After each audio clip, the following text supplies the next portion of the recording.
And now it's time to engage in the one activity that the internet is always forgiving about. Making predictions. This is the ArsenalVision Post-Match Podcast. My name's Elliot Smith. You can bot me on Twitter. Gunner. Yeah, when you make predictions that are wrong, the internet, just sort of understands, hey, sometimes you get things wrong. No problem. It happens. You move on. So that's what we're going to do. This is our Premier League / Champions League 23-24, I'm getting old, season predictions podcast. For those of you who are new to this, I have a series of categories. Predictions will be made by myself and Tim and Clive and Paul and Scott, and there will be a spreadsheet, and it will be available on our website. In fact, you can see last season's predictions up on the website, and I'll just give you an example of one. I'm picking it totally at random. For example, we predicted who would win the World Cup, and I said Argentina. Just a random example of a prediction we made last season. Anyway, I hope you're doing well. So many big things to tell you. Firstly, some good news. If you've ever thought about Patreon, but you're like, I listen to everything on Spotify and it's just kind of a pain in the neck, you can now simply click and all the Patreon episodes will go into Spotify. So if you're a Spotify user and you want to be consuming our Patreon stuff and you want to be consuming it within Spotify, that link will happen automatically. So really easy to do. Also pinned a tweet on the podcast Twitter account linking you to an article about it. But I think that's exciting. And I'm glad that they did that because I know that makes it easier for a lot of people. We did a rewatch of the Community Shield game. We watch along and we stop and pause and rewind and call out certain moments. And that's fun. That's over there if you want it. Of course, we did a David Raya scouting video. David Raya looks set to become an Arsenal player. And by the time this comes out, that may have been announced. So there will be more on that certainly. And these predictions call that out in a way. So you'll see. Tomorrow, around an hour before kickoff of the City game, we will have a live stream, our first live stream of the season. Didn't do a lot of them last season, try to do more this season. Sort of a previewing the game, previewing the season stuff with Scott. So that'll be over on YouTube and on Twitter and stuff. And last, but certainly not least, sorry for all this, on Friday on Patreon also, we'll have more of a game preview. Since we're using this pod to be our predictions pod, we'll do more of a game preview over on Patreon on Friday. So lots and lots of stuff coming up. The season is almost here. Super duper excited about it. And we're going to do this in sections. So Tim's up first, Clive and Paul next, Scott last, and that is by no means in order of importance, although it may be in order of accuracy. We will find out in due time. Here with me now is Tim. You can find him on Twitter. It's Dominator. Hello, Tim. Hello there. How are you? Yeah, not too bad, thank you. Not too bad.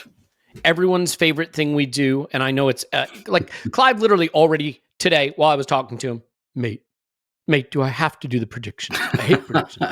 Yes, you got to do them. Everyone's got to do them. I should have mentioned, by the way, you put a round of 16 roundup on Patreon for the World Cup. You're going to be doing those throughout the stages of the World Cup as well. But so I'm so glad to have you here. We can dive right into it because this is one of those episodes where I'm like, that'll take, 80 or 90 minutes. And it usually takes like 750 minutes. And we get the predictions done by like match week 7. So are you ready to dive right into these? I will do the predictions along with you in this section. How's that sound?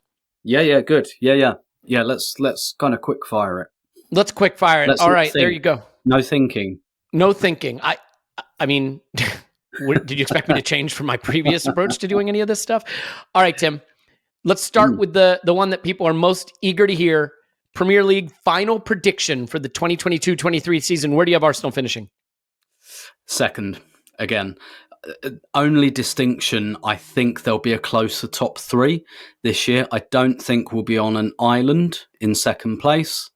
And I think we might be maybe closer to first, but second, I think City, Arsenal, Liverpool, and I think it might be more of a 3-way fight this year. So I really, really agonized about this. I can make an argument in my head for first, second, and third for Arsenal. Yep. Maybe same. Fourth, but distantly. And I think if I wanted to create a distribution curve, like not of the actual data, but just what's going on in my head, like 20% of me thinks, 25% of me, 30%, we're going to go with that. 30% of me thinks like title, 30% of me thinks second place, 30% of me thinks third place, and maybe 10% of me thinks fourth place. And I think the reason for that is similar to City in a way. City are integrating new pieces, and they've lost important pieces. Gundogan, whatever you think of him, Gundogan is a big reason why they won the title last season, why they won everything. A clutch player who came up critical at the big times of the season. They're going to be integrating new players. Vardiol, how will he settle in? Are they going to go for Paqueta? Are they going to use Paqueta to try to be, what is he going to be? Is he going to be box to box? Are they going to combine him and, Foden sometimes to try to replace an aging De Bruyne who's still there, obviously? Where is that going to leave them? Kovacic, he and Paqueta, two men to do one job. There are questions. Now, Pep is the best at answering these questions, but those questions exist. So maybe that will knock them down a little bit. But we're integrating new pieces too. We're deeper than we were. So I think if you said to me, why did our last two seasons not come to the fruition we hoped they might? It was late season injuries that left us too thin using players that can't get you top four, can't win you titles. Players like El Neni and Cedric and Holding, and we all know the names, and not to kick them while they're down, but let's just say the Cedric name again. Point is, we won't have to do that this season. So I also think that you have to factor in that there are other teams that made moves too. Liverpool, can they get the balance defensively right? Because their attack is going to be fearsome. They only have one game a week that matters. I think Klopp will basically throw away the Europa League group stage. I think he will play kids in it. And a Klopp team that's energetic every weekend, that's going to be a new look for them. How does that, shape up? I don't really trust United, which is why ultimately I actually think first, second, and third are most likely, with fourth distantly, because I don't think United will be particularly good. I could look silly about that, but Højlund looks like he might be injured. But the more I think about it, and the more I think of the trajectory we've been on, and the more I think about the players that we have who are going to bet in, players like Declan Rice, who at their best can be the best at his position in the league. And oh, by the way, a guy who's also able to be the best in his position in the league at that position. Players like Martinelli and Saka and Odegaard only getting better as they get into or closer to their prime. Saliba looks like he's going from strength to strength. I'm going to do the unthinkable here, and I'm going to pick us to win the title. Fair. Now, we are not favored means to do it. But Tim, if it's going to happen, it's now or thereabouts. We're in that period where all the pieces are there. They're going into good ages. They played together a good amount of time. If you ask me where my doubt comes from, can we hit the ground running fast enough early in the season while we're still figuring out this mix of players and Jesus isn't available? If we don't drop a lot of points early, I think we're going to pull a City and be really good late. Fair enough? Yeah. That sounds like that wouldn't surprise me at all. Equally, I hovered over third as well, just because of bringing the Champions League in. I think we got a lot of points last season that are going to be harder. Like, it's going to be harder to do the double over Chelsea. Liverpool at home will be harder, I think. Tottenham, I don't think will be the bus they were the two times we played them last season. I think they kind of threw the towel in on the season pretty early. So I think there's a lot of points we got last year that are going to be hard. And not to say we won't get them or can't, but they're going to be harder. So, and I also, the pace we started with last season, that's just not doable by anyone, really. So I could make a case for first, second, or third. So I kind of went with second just to sit on the fence a bit, but wouldn't be surprised if it was first. Wouldn't be surprised if it was third. That's my kind of assessment. Yeah, the only thing I'd say though, right, is I also don't expect us to drop points to three of the bottom four or whatever it was last season. So there are points I think we'll get because we are deeper and capable of not having to put out players that we don't want to. The other thing is, Tim, like, we were on a 100-point pace for a good chunk of last season. I'm not sure we can repeat that. No. But we were on, I want to say a high 50s point pace for the run-in. And I don't think we'll go through a period like that again. So, if we had just maintained, as silly as it sounds, like a 72 or 73 point pace for the run-in, we'd be champions. If we had taken points off City, we would have been champions.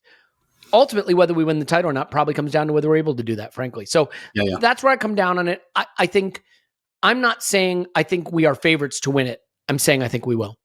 And, what do we, if not full of belief? We live in hope. I'm not going to argue the toss over that one. That's fine with me. Fair enough. We can go a little more rapid fire now. What do you have as our point total for the season? Yeah, so what was it 83 last season? I'm going to go 85. No, 86. I'm going to go 86 points this time around. I think I do think we'll do slightly better. I also think, maybe just to continue on that conversation, that, we might not do the double over Chelsea and Tottenham like we did last year, but I also think there might be more worse teams. Like there wasn't there's usually like a real flop team. And I think there might be one this year. I think Wolves look in bad shape. I think Fulham look in bad shape. Sheffield United haven't spent a lot of money. And West Ham? West Ham, they've lost their best player. Might be losing their next best player too. Exactly. So I do also think that perhaps some of those, there'll be some lower hanging fruit than there was last year. So I'm going to go 86. Okay, we were on 84 last season, just as a heads up. Okay. I mean, I didn't remember. I had to look it up. So you're going to go with 86. Okay. Yeah. So this is interesting. I think we will win the title, but I am going to pick us to get 88 points. That's actually one fewer than City won the title with last season. But I think to your point, there may be some better, bigger teams this season.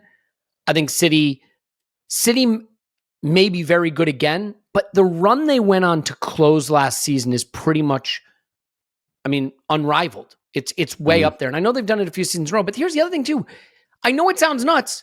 They could pick up an injury.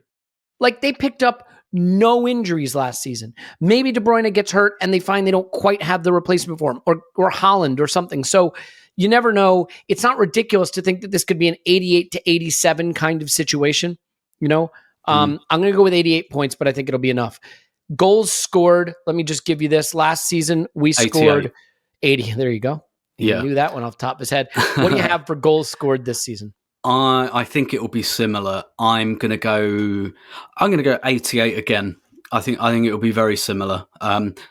We'll come on to Havertz later, I know, and how many goals he'll score, but I think he can potentially add some.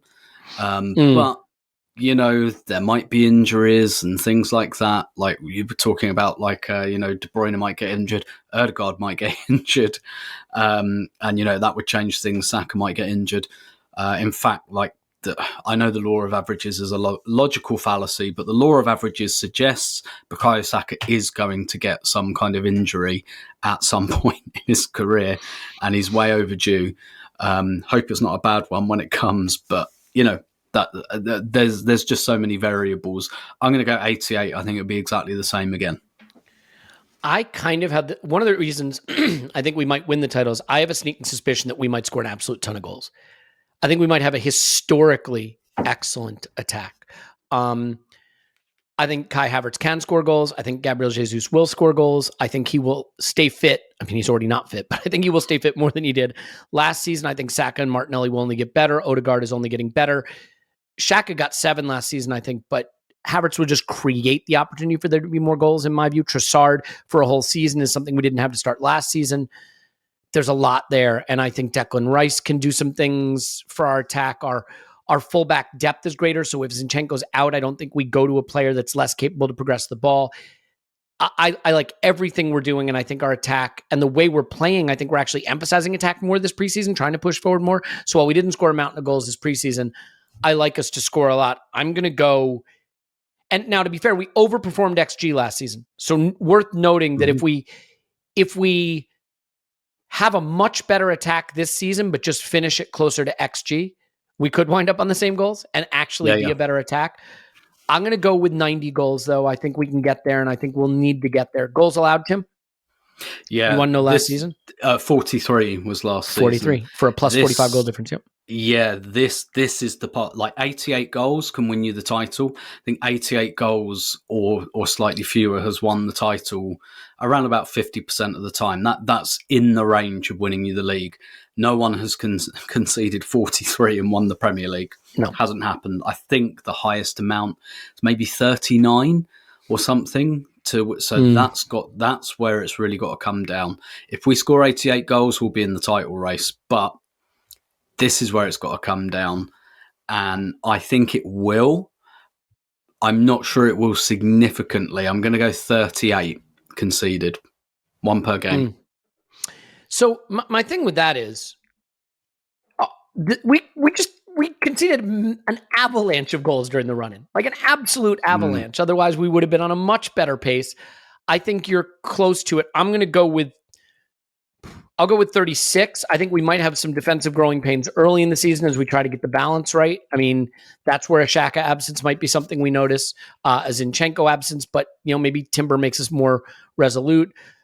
But I think we have the talent in the back five, and now we have David Raya, and I don't know what that's going to mean, but maybe it means, we do know the metrics say that, unfortunately, Aaron Ramsdale was not very good at saving what was expected. We can argue with the data. I like Aaron Ramsdale. I still think he's our starter right now for the record. But yeah, I'll go with 36 conceded. So what does that put you on? That puts you on a plus 50. Yeah. And puts me on a plus 54. City won it with a 61 goal difference. So, it'll be a slightly down year for City, but I'll take it. Okay. Who do you have as top scorer this season? I am going to say Gabriel Martinelli. I think Martinelli, top scorer. I think his game is going to go up another gear. And I think he's already pretty brilliant. I've just got a good feeling for him. And the beauty of this is it really could be any one of three. I kind of don't think Ødegaard, even though was he the top scorer last season? It's going to be Saka, Jesus, or Martinelli. If Jesus stays fit... You don't think Havertz has a shout at it? Not even close? I think he'll be a little bit behind, and that's kind of fine, as long as it's not way behind. But yeah, I'm going to say Martinelli. I also kind of don't think that we have the depth in that position to take him out of the team. And the same with Saka, really. Saka's going to play every game he's fit for, but I don't fear for Martinelli's place because I think Trossard's better in the interior areas. Martinelli was joint goal scorer, top goal scorer last season, to be fair, with Martin Ødegaard at 15, Saka on 14. Here's the thing. Gabriel Jesus had 11. It's not what you'd hope. He was on 14 expected. Now, I know he historically underperforms, but 14 expected goals. By far, Tim, the most expected goals of any player on our team. Next was Saka on 11. 90. Yeah. Yeah. Yeah. And because he missed. And so, months. And he missed 3 months. That's my point. He scored 11 goals. He started 24 games versus Saka's 37, Martinelli's 34, and Ødegaard's 37.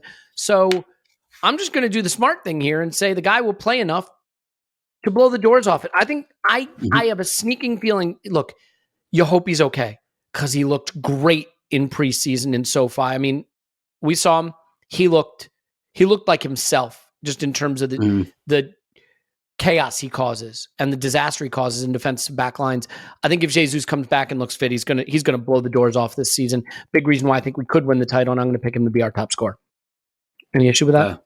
No, not at all. And I also think with Havertz, there's extra penalty area threat, particularly when crosses come in. So, good point. No argument there. Player of the season, Tim. Yeah. This is where I'm going to be a bit boring. I thought about Martinelli, but look, it's probably going to be Saka or Ødegaard. I'm going to say Martin Ødegaard. I think he'll go up another level, and if he stays fit, I think it will be him, and I think he'll hit very similar numbers. And he was very, very close to being Premier League Player of the Season. I think Martin Ødegaard is probably the right call, and I think right now he is our best player, but because I think Jesus will be our top scorer, and I have him not just being our top scorer, but I think he could be our top scorer plus assister. If Jesus can play, I think we forget how dominant he was the first half of last season, and even being not great after the injury. Didn't he have 3 goals in 4 games, right when he came back or something like that? He's just a unique player. And I think if we can get him on the pitch a lot, he's going to be our player of the season. I think we have only just seen flashes of how good Gabriel Jesus can be. I'm excited to welcome him back with open arms. So I'll have Gabriel Jesus as our player of the season. Tim, who's your breakout player of the season? Yeah, I'm going to say Fabio Vieira. I think it was kind of difficult to pitch this one because we don't actually have a lot of players that you'd class as a breakout player if they have a big season. But I'm going to say Fabio Vieira. I think Fabio Vieira is going to be good. I think the decision to move him to the right side of the pitch, it says to me that some work has gone in there, some serious analysis has gone in there, some conversations have been had, and give him an extra year, settling into the Premier League, blah blah blah. I think Fabio Vieira, which is not to sit here and say like I think he'll break into the team and take someone's place. I'm not sure he will, but again, if one of Saka or Ødegaard gets injured, that's probably his spot. Maybe. And so I think that there will be, and particularly with the Champions League, there'll be more opportunities for him. So kind of by process of elimination, I'm not saying he'll take like the Premier League by storm or anything, but I don't think that we'll be having conversations about Fabio Vieira and whether he's useful to us this time next year. Put it that way. Yeah, I like the call of Vieira there as a breakout player. I think first of all, it's in keeping with what the question is actually asking, right? You're not like, I think it could be Saka or Martinelli. I don't think that counts. The easy one, the layup, I think is Timber. But Timber also feels a little to me like a cheat because I don't know. He wasn't exactly a cheap acquisition. He's been playing all preseason and he's coming from Ajax. But the thing that's crazy, and Tim, maybe this points to where our squad is right now. Who are the sort of fringe, youthy kind of players hoping to get a role? Like the guys behind Rice or with Rice are Partey and Jorginho. Like the guys behind Havertz or Trossard, or Smith Rowe. I mean, maybe Smith Rowe, but I'm going to mention him later on. Yeah, Nelson, I guess, could be a candidate. I find myself having no choice but to go with Timber. And I think the reason I'm going to pick Timber is I think he will play in a number of different positions as a fill-in for guys across the back four, and I think he will be good in all those positions. And ultimately, I just think Timber will be very important for us throughout the season. It's hard for me to pick a breakout player because overall I think we'll be very good and have a lot of good players, and they'll all be players who probably don't qualify for the category. So I realize I punted a bit, but it is what it is. Here's a harder one. Disappointment of the season. I am going to say Emile Smith Rowe. Partially because there's not that I don't actually think there are a lot of choices. I kind of think it could only really be Nelson, Smith Rowe, or Vieira because they're the only one, and maybe Nketiah actually. They're the only ones who are like, you're in the squad, but if you don't do it this season, it's probably not going to happen for you at this club. And yeah, I guess with Smith Rowe now, his chances are narrowed now that he's clearly not considered for the wide positions. That's what pre-season has shown us. So if there isn't an injury there, I don't really see how he gets in. And I kind of see him as a Carabao Cup, early rounds of the FA Cup player at the moment. And I'm just not sure he's going to get enough opportunities to change that. So I don't think he'll play terribly or anything. I just don't see where, unless there's a few injuries, I don't see that there's going to be enough minutes for him to significantly change the trajectory of his Arsenal career. So I'm going to say Smith Rowe. Yeah, I think it's a reasonable call there. I think there's some players that are pretty easy to name. I think like Tomiyasu might be one, but I don't even know if Tomiyasu will be at Arsenal at the end of the window as things are shaping up, depending on what happens with Tierney. Smith Rowe is an easy one for me to pick because I agree with you that I think opportunity will really limit him, that he will only be able to go so far as the opportunity. But just for the sake of debate and discussion, I think I'll go Reece Nelson. There is an opportunity there for Nelson. If Saka's not playing, Nelson has a chance to be the guy behind him. I even think he could be the guy behind Martinelli because Trossard might play in the interior more in some games. But Reece Nelson has to stay fit. He has to get picked. He's signed a new deal. He's staying at the club. He finished last season really strong with some good cameos. I just think that when push comes to shove, the manager's probably going to opt for other guys, maybe not trusting Nelson's fitness. Smith Rowe and Nelson, big seasons for them. I think Smith Rowe has flashed just enough this preseason to get into the plan. Nelson missing preseason is a big blow for him. It takes a long time for Mikel to trust putting you in during a competitive fixture. He needed to play this preseason. He didn't. And as a result, I could see this being a disappointing season for Nelson. Having said that, if the disappointments of our season are Nelson and Smith Rowe, we're going to be very good. Yeah. Because an obvious choice would be like Declan Rice or Kai Havertz. Right? Like if those guys are disappointments of the season, we're probably not finishing where you and I picked us to finish. So all in all, I think those are very safe, conservative picks. Mm-hmm. The obvious guys who, if they wind up disappointments of the season, Jesus, Havertz, Rice, those guys, if it's any of those guys, we could be in deep trouble. So let's hope we're right going with much more conservative selections. Champions League finish. Quarterfinal, I think. No. Nothing really to expand on that. I think we'll get out the group. We're second seeds, aren't we? So that's where, we might finish second in the group and, could get a very tough round of 16 tie, but I've just got a feeling we'll be all right on that.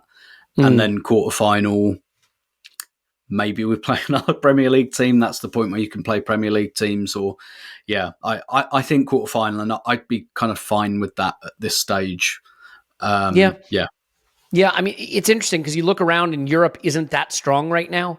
To me, the Champions League is really the race to avoid Real Madrid and Manchester City. Right? That's what the Champions League is right now. And like Liverpool aren't in it. Chelsea aren't in it. If you got Newcastle, would you be terrified? If you got Manchester United, would you be terrified? I mean, you wouldn't love it. I think this is a real huge referendum season because the Champions League is a chance for Mikel to really make a name for himself in Europe, having had some very bad Europa League exits. But you have bad Europa League exits because A, we had a lot of weird injuries, but B, you're trying to split the baby, right? You're playing rotated squads. Like the team we sent out in Portugal last season, even the team we sent out at home against Sporting, mix and match, right? The Villarreal one, we had Smith Rowe starting at false nine. Lean times. I think we have the depth to really attack this competition, and the fact that we snuck into pot 2 changes everything for me. I had a weird feeling when we weren't going to be pot 2. I was like, you know what? I could see us dropping down out of the Champions League and winning the Europa League. But now that we're pot 2, I think we have enough to get out of it. I'm going to say semifinal. I think this is one of those situations where it's just not a very strong Europe right now, and we have a very strong deep team, and it's all about the draw. And without knowing the draw, it's really hard to say. But if you avoid, if you get Real Madrid in the round of 16, I don't think we'd beat Real Madrid over 2 legs. If you get Manchester City in the quarterfinal, I don't think we'd beat Manchester City over 2 legs probably. Everybody else, I'll give us a chance. I'll say semifinal just based on maybe luck of the draw. Havertz goals. Here we go. Now we get into the quick fire stuff. Over under 11.5. Is this all competitions or just Premier League? Premier League. Yep, just Premier League. All stats are for Premier League unless otherwise noted. What, sorry? Yeah. No, under. Under. Just under, but under. I'm inclined to agree. I probably should have gone goals plus assists for him. It depends how much 9 he plays. If he plays 9 the whole season for some reason, God forbid something after Jesus, I think he could just sneak over it, but I'll go under as well. Saka goals over under 14.5. Just over. I'll say 15. So, yeah. Okay. Well, this sort of depends if he stays the penalty taker, right? Yeah. I have a weird feeling it might wind up being Odegaard, but taking it off Saka Mikel might just think that whatever you gain in the goals you might score, taking it off Saka isn't worth it. I'll say just over, but man, it's going to be close. Martinelli goals over under 14.5. I've got to say over because I said top scorer. He scored 15 last season. I'll say just over as well. Jesus goals 16.5. Under. I think we get 20 goals from Jesus. I think it's possible. I think he's going to just blow. I should have had him as my breakout player. Is he actually? Is he eligible to be a breakout player? I don't see why not. I'm changing my breakout player to Jesus. I think he's going to go absolutely supernova for us this season, as long as he plays a bunch, which I think he could. All right. Rice, Premier League starts 31.5. Over. You don't think He loses some starts to Party and some starts to Havertz? Nope. You think he'll play all the games if he's fit? Yep. Pretty much. I'm really torn on this. First of all, I'm going to up it. I'm going to say 32.5. Live change here. How do you feel about over under 32.5? Yeah, over. I'd predict like 34, 35. I'm going to say under. And my thinking is, I just think there will be games where Havertz starts in the left 8 instead of Rice, and games where Party starts in the 6 instead of Rice. And maybe not. Like, I could be dead wrong about that. Right now, let me ask you this. Right now, let's say Jesus is fit. It's opening day. It's Forest. Jesus is fit. Saka is fit. Martinelli's fit. Trossard is fit. Party's fit. Where does Rice start? Left 8 instead of Havertz? I think so, yeah. Interesting. Okay. Yeah. Entirely possible. Timber starts over on Premier League starts over under 14.5. I'm going to say over because Zinchenko will probably be injured. Yeah, this is the hard one. I thought about picking Zinchenko as my disappointment of the season in terms of maybe not being very fit and then just losing his place to Timber altogether. In fact, can I pick that? I know, you know what? Because I don't believe it. And I'm going to say under on the Timber starts. I think Timber is incredibly talented. And I think there are games he will play, maybe like City away and stuff like that. I think he's a very good player. He might play in Europe. He'll play in Cups. We'll get him places to play. I still think when Zinchenko's fit, what he gives us is unique. Yeah. I don't know that we fully appreciate it. And I think he looks like he's probably just about fit now. Like, I know this sounds mad. It would not shock me if Zinchenko started against Forest. It just wouldn't. So we'll see. Trossard starts over under 12.5. I'm going to go just under. I think he's very much in the same category as Timber. He'll get loads of minutes. He'll get plenty of starts across competitions, but in the Premier League, I'm going to go just under because I've gone pretty big on Martinelli and Saka. And that depends on them staying fit. And if they stay fit, then I think that probably limits his number of starts. So, yeah, just under. I kind of forgot there's an Africa Cup of Nations this season.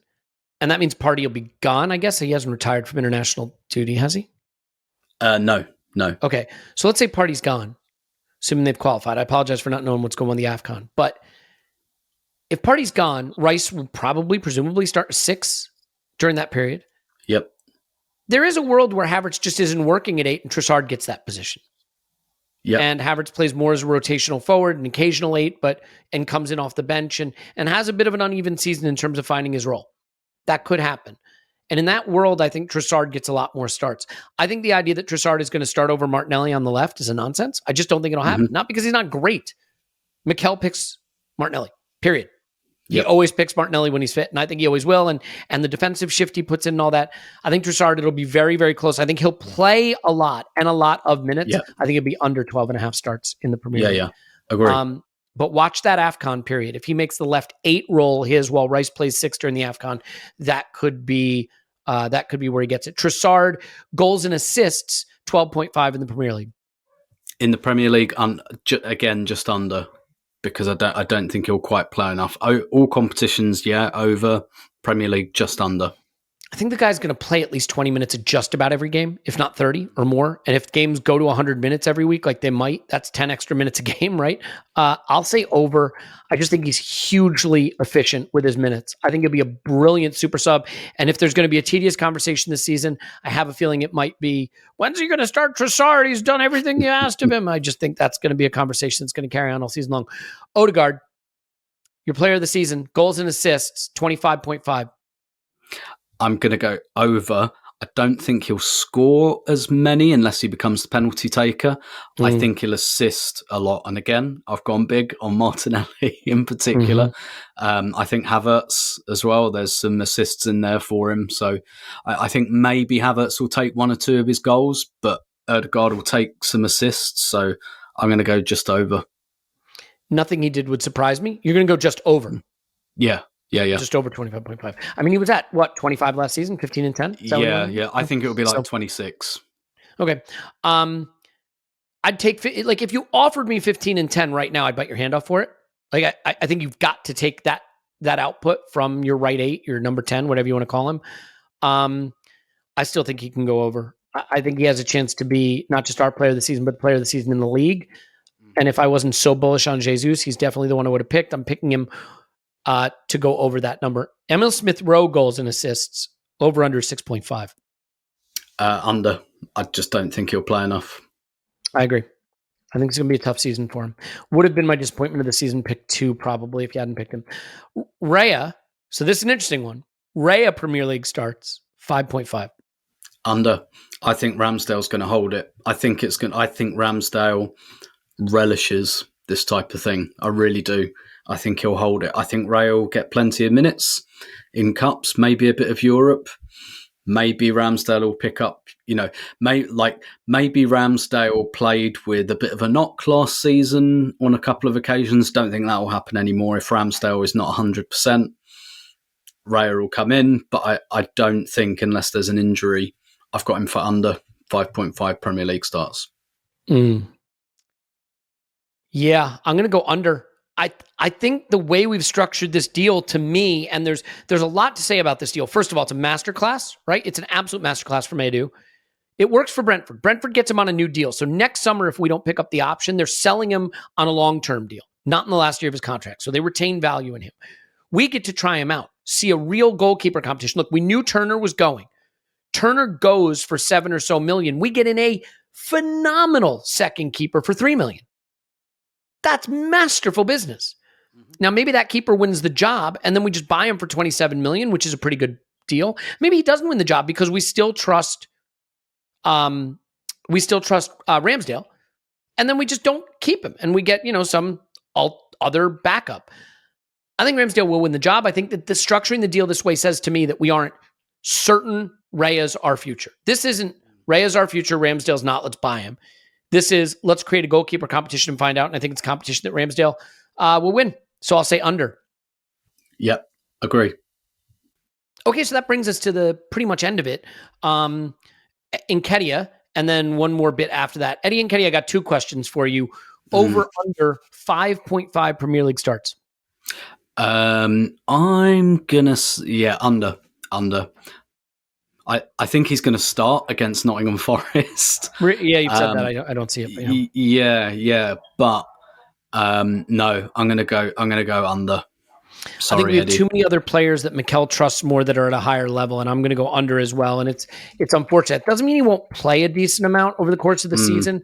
I think Mikel will try to integrate him, and I still think there's a player in there. I think the squad has gotten so good, and he's not at the level of some of the other options we have. So I will go under as well. And Nketiah goals over under 4.5. And that's Premier League, isn't it? Mm-hmm, yep. Do you know what? Random one. I'm going to say over. I bet he gets a hat trick or something. It's a random. Massively. Yeah, I think something like that will happen where he slightly randomly inflates his numbers, or like Reece Nelson did last season, where he had a ridiculous goals to minutes ratio because he came on against Forest and scored twice. And yeah, I just because funny things happen in seasons, I'm going to say over, but it will be he'll just have a game where he scores a hat trick or something like that, and it will bring him up. Yeah, you've talked me into it. You know why, Tim? Because I've said I think our attack is going to be outrageous this season. I think we're going to be really good. And I think there will be games where we're 3-0 up against Luton at home, or hopefully Forest at home, or Sheffield United at home, or whoever the case may be, Everton at home. And I think Eddie will come on with 20 minutes to play in those games, but actually with stoppage time, that'll be 30 minutes or whatever, and he's going to get goals in those games because we're going to create chances and the other team will have capitulated. And I think that's probably going to be how he accumulates. So now, in order for me, Tim, give me your top 4. Yeah, Manchester City first, Arsenal second, Liverpool third. I'm going to say Chelsea fourth. You've done a really unfortunate thing and talked me into the idea that Chelsea might be good, and they don't have Europe this season. That I reserve the right to take that back if they don't sort their striker situation out. But I listened to a good podcast today that was about Lukaku, and it was just there's a great chance he can't get a move, and they might be stuck with Lukaku. And honestly, I don't understand why they don't just say, do you know what? We've got Lukaku. Let's just try and make it work, because he is quite good on his day. That's a bit of a weird one, but yeah. Do you put any stock in the Neymar rumor? It would. I mean, Pochettino's had him before, and I don't think he particularly liked that experience. but Ted Bowley doing it wouldn't surprise me. I don't think it will happen though. So, Todd, but I'm fine with you calling him Ted. I deliberately call him Ted as a low key insult. Ted Lasso. Yeah. He can play that 4-4-3 formation all day long. Like maybe the Nkunku injury changes things a little bit, but yeah, fuck it. Chelsea 4th. The Nkunku injury, but also if they don't get Caicedo, then I think they've got an issue. But if you can put Caicedo and Enzo at the base, and if Colwell's good, and Reece James and Chilwell aren't bad, and if Mudrik's good, I don't think he is, but if he is, and Chukwuemeka and Nkunku and Nico Jackson, and I mean, God forbid they got someone like Neymar, like there's just enough young, interesting players there, and Pochettino, he doesn't need them to play great football. He needs them to junk up the game and go long to their young attackers. Is it enough to get top 4? And having all week to practice on the pitch, with no secondary competition to draw their attention. I mean, it's interesting. It is interesting. And I think there's an argument for it. Everybody's kind of sleeping on Newcastle. I don't really trust the manager, but I mean, they made top 4 last season. I think they'll be not crap. I think 7th or 8th. Well, they have Champions League too, which is going to very much change things from the situation they had this season. I'm going to do something nuts, okay? Are you okay with that? I usually am, so yeah. I'm going to say Arsenal, City, Liverpool. And just because we're going to be wrong in public, you might as well be wrong in public with something interesting to say. I'm going to say Brighton. Okay, so why not? Why not Brighton? I will give you my nuts take on Brighton then. Carl Anker, you think they're going to stink? Carl Anker on Twitter does this great thing every August where he calls it like the bad prediction amnesty.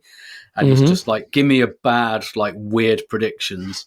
And it's really interesting revisiting them because someone last season said Crystal Palace will finish above Chelsea. And at the time that looked absolutely mental, but it came off. Obviously no one else's did really. But yeah, so my prediction about Brighton, right? I think, first of all, I think Europe will hurt them. I think I've just got this weird baseless hunch that one team is going to figure out how to play against them. Everyone's going to copy it and they won't have any answer. That's my completely baseless, wild hunch that they'll get worked out and De Zerbi will be like, oh my God, you've like taken away all my power. And I think they'll be not going to go down or anything. I think they'll finish in the bottom half. Yeah, I mean, I also don't really have an answer for how they would replace Caicedo, frankly. I'm not sure what they would do there. They always find a way, don't they, to be fair? Yeah, they seem to. And Ciso and Ferguson and Matoma, and didn't they sign someone else? McAllister? Yeah, they lost McAllister, but they got in Ciso, who's just coming on. Didn't Brighton just sign someone interesting too? Probably. They just... I mean, they're losing their goalkeeper to Chelsea as well. Yeah, that's true too. You know how I feel about goalkeepers, though. They don't matter now. We have 2 amazing ones.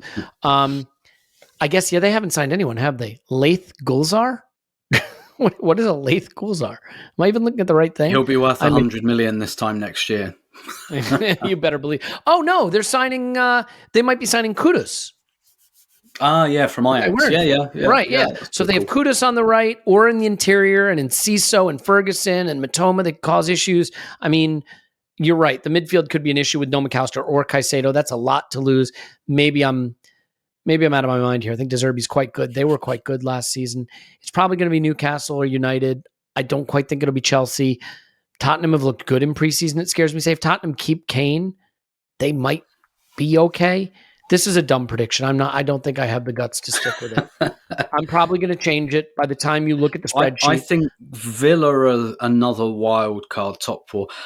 No chance. I The think Unai Emery of it is going to happen. Yeah, but they might win the Europa Conference League.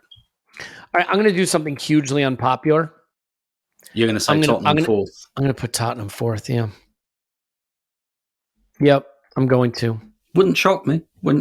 Yeah, I hate it, but you know what would make me happier than United being there? Just for right now, just because United fans have been so insufferable. Let's leave it there because we've got Clive and Paul coming up and Scott still coming up. There's going to be a long one, but hopefully you enjoy it. And we got to also tell you about some amazing products that if you don't have them in your life, how are you going to get on with it? Don't forget, you can now get the Patreon stuff on Spotify. Clive and Paul are on the way. Tim's on Twitter at Stominator. Thanks, Tim. My pleasure as always. Stay with us. But with the new season coming back, I guess a lot of us are going to be trying to look at video of stuff that's not available in your region. Isn't that great when you like come to a post or you go to a link and you're like, oh yeah, I want to see that video not available in your region.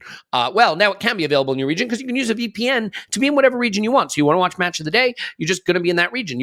Maybe you're traveling. Maybe you're lucky enough to leave your home country and go to the UK to see Arsenal, home or away. And when you do that, you want to browse back in your home country so that you can watch the things you like to watch there. You need a VPN.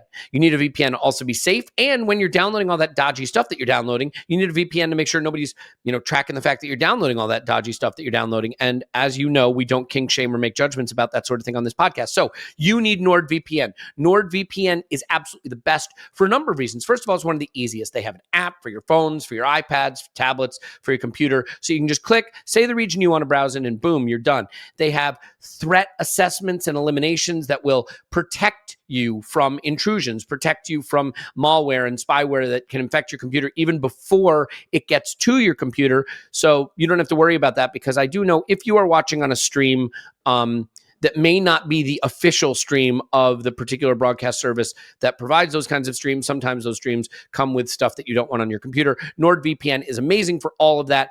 And we have a code. We have a promo code. It's nordvpn.com/ArsenalVision. nordvpn.com/ArsenalVision. The beautiful thing about this code is going to get you a deal. We like a deal, right? A huge discount off your plan plus one additional month free. It's completely risk-free. You get 30 days with a money-back guarantee.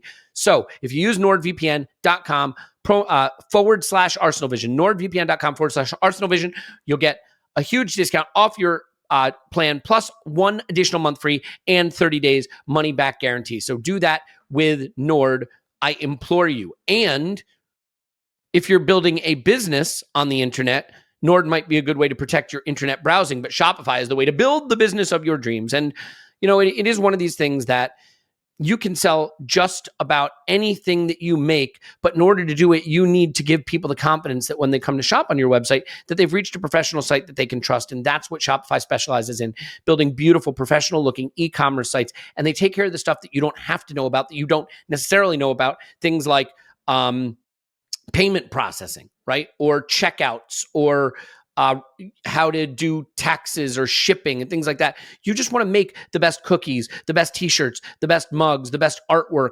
Shopify lets you focus on that, lets you put the best content on your site, make it look beautiful, and then they take care of the rest, okay? They are going to allow you to then sell on Instagram, on TikTok, on Facebook, on all the platforms, FaceTalk, Tixtagram, X marks the spot, Gram, because all the letters you can sell on Y, you can sell on Z, you can sell on X, you can do all those things.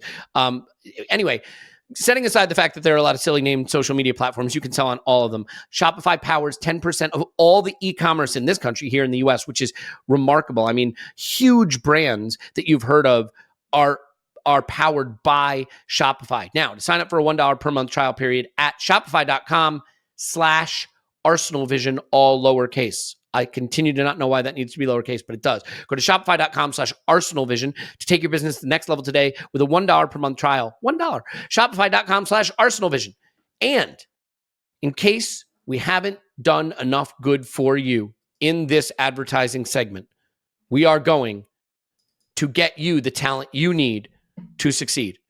Much in the same way that Spurs are losing top talent to Bayern Munich because Bayern Munich is almost certainly using Indeed to sign Harry Kane. You can sign away all the best talent using Indeed. That's right. Indeed is the hiring platform where you can attract, interview, and hire. You do it all in one place. Why would you spend hours on multiple job sites? Why would you go to job site 1 and job site 2 and job site 3 and job site 4 and then be like, I don't remember what I saw on job site 1. And then you're like, did I see the same candidate in job site 3? When you just go to Indeed, come on, it's so smart. It's so easy. It's so, I feel like I'm taking crazy pills. All you have to do is go to Indeed and you see all the best people. And then with Instant Match, over 80% of employers get quality candidates whose resumes on Indeed match their job description the moment they sponsor a job. Candidates you invite to apply are 3 times more likely to apply to your job than candidates who only see it in search, according to Indeed data. Okay, Indeed is the only job site where you only pay for applications that meet your must-have requirements. So join more than 3 million businesses worldwide that use Indeed to hire great talent fast. Start hiring now with a $75 sponsored job credit to upgrade your job post at Indeed.com/Blue Wire Sports. Offer good for a limited time. Claim your $75 job credit now at Indeed.com/Blue Wire Sports. Just go to Indeed.com/Blue Wire Sports and support the show by saying you heard about it on this ArsenalVision podcast. Indeed.com/Blue Wire Sports. Terms and conditions apply. Need to hire. You need to. Is that enough of that? Indeed. That voice you heard is Clive. You can find him on Twitter at Clive BFC. Hello, Clive. Hello. And Paul's on Twitter. Paul's on Panther. Pause. I am in mid-season ad read form, baby. And we are going to do something. So I have to be honest with you. I'm just going to tell the listener a little behind the scenes stuff. This year, I thought about scrapping the season predictions. I thought about scrapping it. Maybe we just do a post or something, but we scrap it. We don't need to do it. Clive absolutely threw a fit. Wouldn't even let me finish picking out the green M&Ms for his bowl. He said, no, we are doing season predictions. Clive, I know this is an important one to you, and so we'll do it, okay? Yeah, you know I hate predictions, right? It's just guessing, isn't it? I do know you hate predictions so much, which is why I really enjoy doing predictions. We are going to do the predictions. We need to do the predictions because listeners love it, and it keeps them out of prostitution and drugs and street crime. So that's why we do it. Our listeners. I've told you, we don't shame or make judgments on this pod. If the kids want to be in prostitution and drugs and street crime, they are absolutely entitled to do that. So they are. Maybe the prostitution and drugs. I would skip the street crime just because that's harmful to people. We don't want to do things that are harmful to people. Okay, we're gonna kick this off. Tim and I have gotten our predictions in. Scott is coming up after this to give you his predictions. You're getting everybody's, and they're all gonna be up on the internet where they live forever, humiliating us for all eternity. Although I will not be humiliated because mine will be, as they were last season, basically right. We are starting with the most important one. And Clive, since you and I agreed on our predictions, I believe, I'm going to give you first whack at this. What will Arsenal's final position in the table be? And when am I booking my flight for the open top bus parade? Yeah, well, hotel's booked up the street. I think we're going to win the league this year. And it's just a feeling. That feeling could disappear by 4:00 on Saturday. But right now, today, I think we are on our way, right? We're looking better. So lots of problems resolved last year. We may not be done signing people. Apparently, we're looking at like another 6 or something. I don't know. Buy all the midfielders. We're going to fix the problem of not having enough midfielders by having all of the midfielders. Well, the Raya deal, doesn't it? It's intriguing, isn't it? And it sort of leaves. It leaves money on the table for us to speculate as to what the next move will be. And that's where my head is at the moment. Okay. We know where Clive's head is. Paul, you are a traditional naysayer when it comes to Arsenal. Yep. Where do you have us finishing in the table this season? I hate the way you posed all these questions. They're right on the edge. I could go either way. I'm going to go we're second just because everybody knows why you'd. Can I stop you just for a second? Are you partially or fully Arteta out, would you say? No,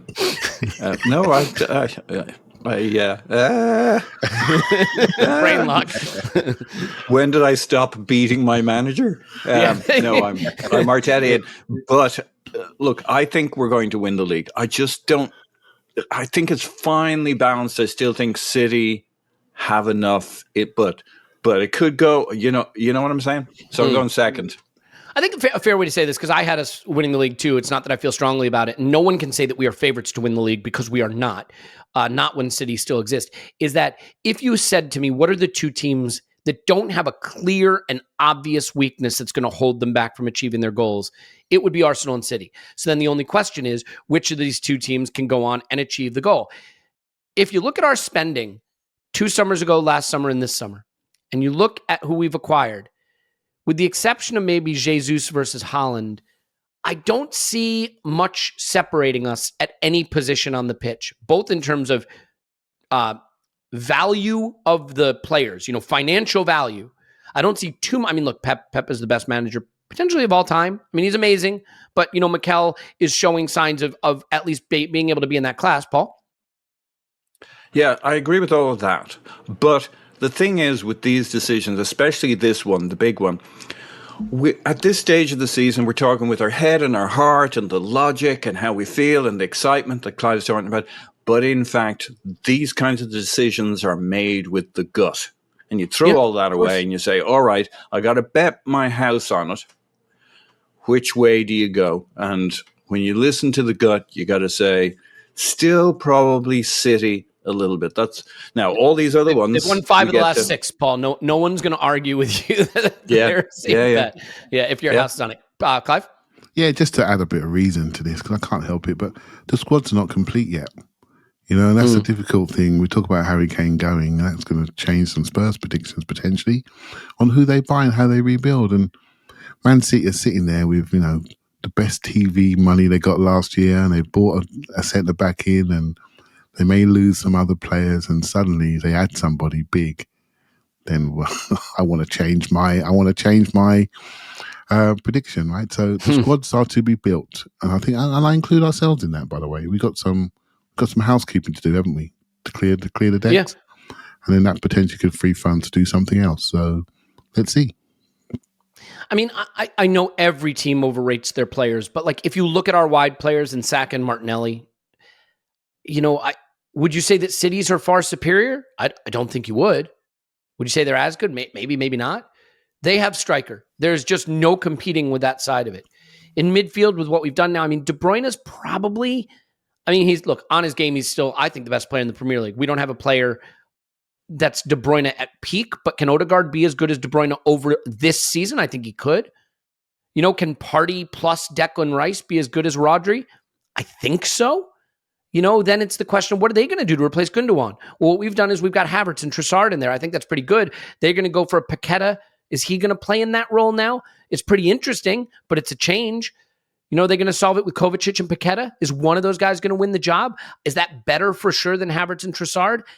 It's different. I don't know. No one's as good as William Saliba, full stop, but Stones looks pretty damn good. They have fullbacks in Akanji and Walker that are as good as anybody in the game, but we look pretty damn strong there. Front to back to front. Now we have 2 excellent goalkeepers. Ederson, by the way, quietly didn't have a great shot-stopping season last season. Front to back to front, I really feel like these squads match up well against each other, and the managers match up well against each other. So it feels a lot closer, and this is the thing. I could point to Liverpool and be like, they have the best attack in the league, but they're the poorly drawn horse meme, right? Like they don't have the ability to control games back to front. I can point to Chelsea and say a lot of talent, too young, needs to click. You could point to United, and I think, honestly, there are a lot of warts on the United squad that they've got to figure out and fix. With City and Arsenal, you go front to back, Paul, and it just, there's a very close, there's a very, very close quality of those squads. Maybe Haaland is the difference maker, and to be fair, when the striker is the best striker potentially in the game, that is the kind of difference that can see you dominate everything. Yeah. I agree with all of this. The thing is, it's like comparing 2 Formula One cars and taking them apart and saying, this piston's better than that piston. This electrical circuitry looks more electrically. I'm not a big car guy. Are you an engineer? I am, in fact, an engineer, mechanical engineering degree. But I didn't do any engineering in the real world. I got into sales and marketing because I didn't want to travel in any vehicle that I might have designed or anything like that, as you can tell from my descriptions of. So, like, it's the composite of the team and the organization that goes beyond the players. I think it's really close. I think you can take apart the components, but when you put everything together, it's a complex system. And there's a lot of stuff. There's the culture, blah blah blah. Mm-hmm. Yeah. So, but I agree with all the componentry that you've taken apart and saying our components are as good as their components. Clive? Yeah, I just think as a set of fans, we look at the opposition because that's what we do. We look at what they have and we look at how they're growing and developing. But I hope within the club they're looking at themselves, because our ability to manage City's gears when they went through them last year, I think we added some self-imposed pressure on ourselves, and games that were deemed to be winnable, we found ways to draw them. And I think we got to focus on ourselves. I think we have done since the end of last year. I think we've reset. I think we've looked at where we were weaker, particularly off the ball, and we've made some changes there, and we've had some versatility and layers to a play style which is set. Manchester United are trying to set their style. Liverpool are changing their style. City and Arsenal, their styles are set. Chelsea have had a complete reboot. Right, Spurs, we don't know what they're going to look like. And Newcastle have an extended season due to the fact that they have Europe. So we have a base from which to build on, which we've built on smartly. So that tells me we're going to be up there. Right, and then it's down to what we do in the critical moments in both boxes. And that's what we need to add. And to do that, you have to change the mentality. And even the last signing of the club, we're lifting the mentality again. So by adding that goalkeeper, we're saying, nah, we're not messing about. We're here to win. We are here to win. And that's the 10% that we needed. No more happy celebrations. We celebrate when we win. We need to win. We are happy to win. We're embracing that we want to win. And these moves are telling us, man, we want to win. Right? So I'm all for that. That changes somebody. That adds another 5 percentile to each individual person. Expectations are there to be embraced, and we embrace them, and I absolutely love it. And that's why I think we're going to do it. Ball is round, right? You never can be sure, but we're definitely heading in the right direction. And again, if you look at our average age, we're as young. Could be taking some elder players out. We're as young, but everyone is 1 more year experience. That makes sense. So I do think we have a 3-year window to do this. And I think we're on the right path. Yeah, I think the one thing that gets overlooked often is organic improvement or organic decline, right? Players suddenly get a little worse right around the time you think they might. And players get a little better around the time they should. Like Kevin De Bruyne could be 10, 15% less good this season. He just might be off his sparkling best because he's getting to that point in his career. William Saliba was in his first ever Premier League season last season, and he's still quite young for a center back. It's not unthinkable that he could go to another level this season. Bukayo Saka should get better this season. This is the time in his career where he should start to, season by season, get a little bit better.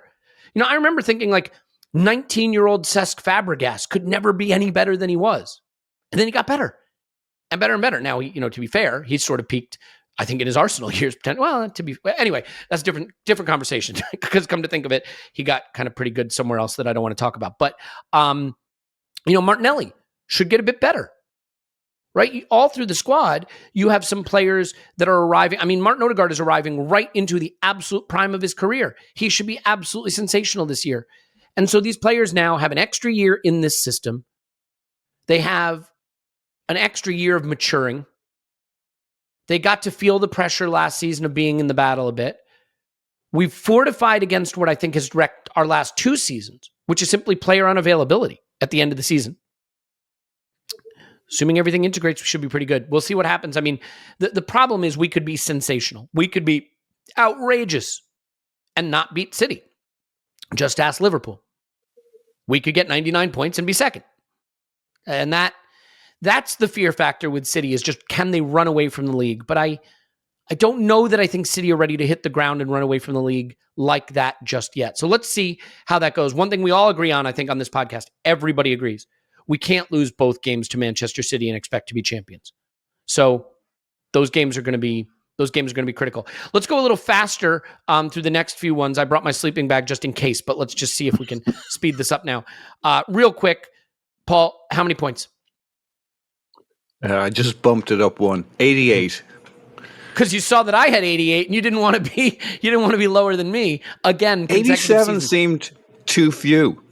Now, here's the interesting thing. You have 88 in second. I have 88 in first. I'm predicating this on the fact that I think City might just be a bit short of that 90-something. I think this could be a season where City fall back to the pack just a bit. And again, I think that'll be great. This could be an 88 to 87, 88 to 86 kind of season. But 88 sounds fair to me. Clive, what about you? Points? 90. I've gone 90. I was going to say 89, but who cares, right? Go 90. I think 90 will be the point limit this year. Okay, that'll get it done. Let's do goals scored. Clive, how many goals? Did we score 86 goals last year? Was that right? Was it 84? Was it 84 points and 86 goals, or 86 goals and 86 points and 84 goals? Yeah, I went 90 again, but I didn't put a lot of thought into that. I think it's far more goals against that I think is going to be key this year. But 90 again. Yeah, I actually, as you know already, everyone who's listening to this, I went the same. And just to confirm, so I'm saying something that makes sense. Last season was 88 goals for and 84 points. So you have us getting 2 additional points. Having said that, we substantially outperformed XG last season, so we could get to 90 points, but be a much better attack in the underlying metrics. Just a little data nerd thing there they mentioned. Paul, what about you? Goals?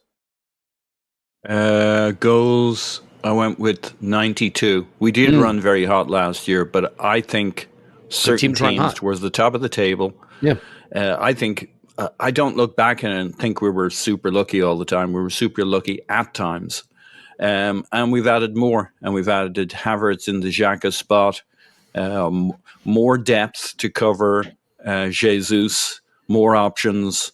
I think our young lads will get a little better. And just generally, there'll be a real platform behind these guys, and like we coughed up so many goals that we could have had in the run in. You know, I'd go back to the 2 conversations we've had. Only I won't go back to them on final position and points. It's all about the run in that last 10 games, and we're so much stronger. But some other teams will have got stronger too. So there'll be, but not enough to challenge us, but it's going to be a tougher league, I think.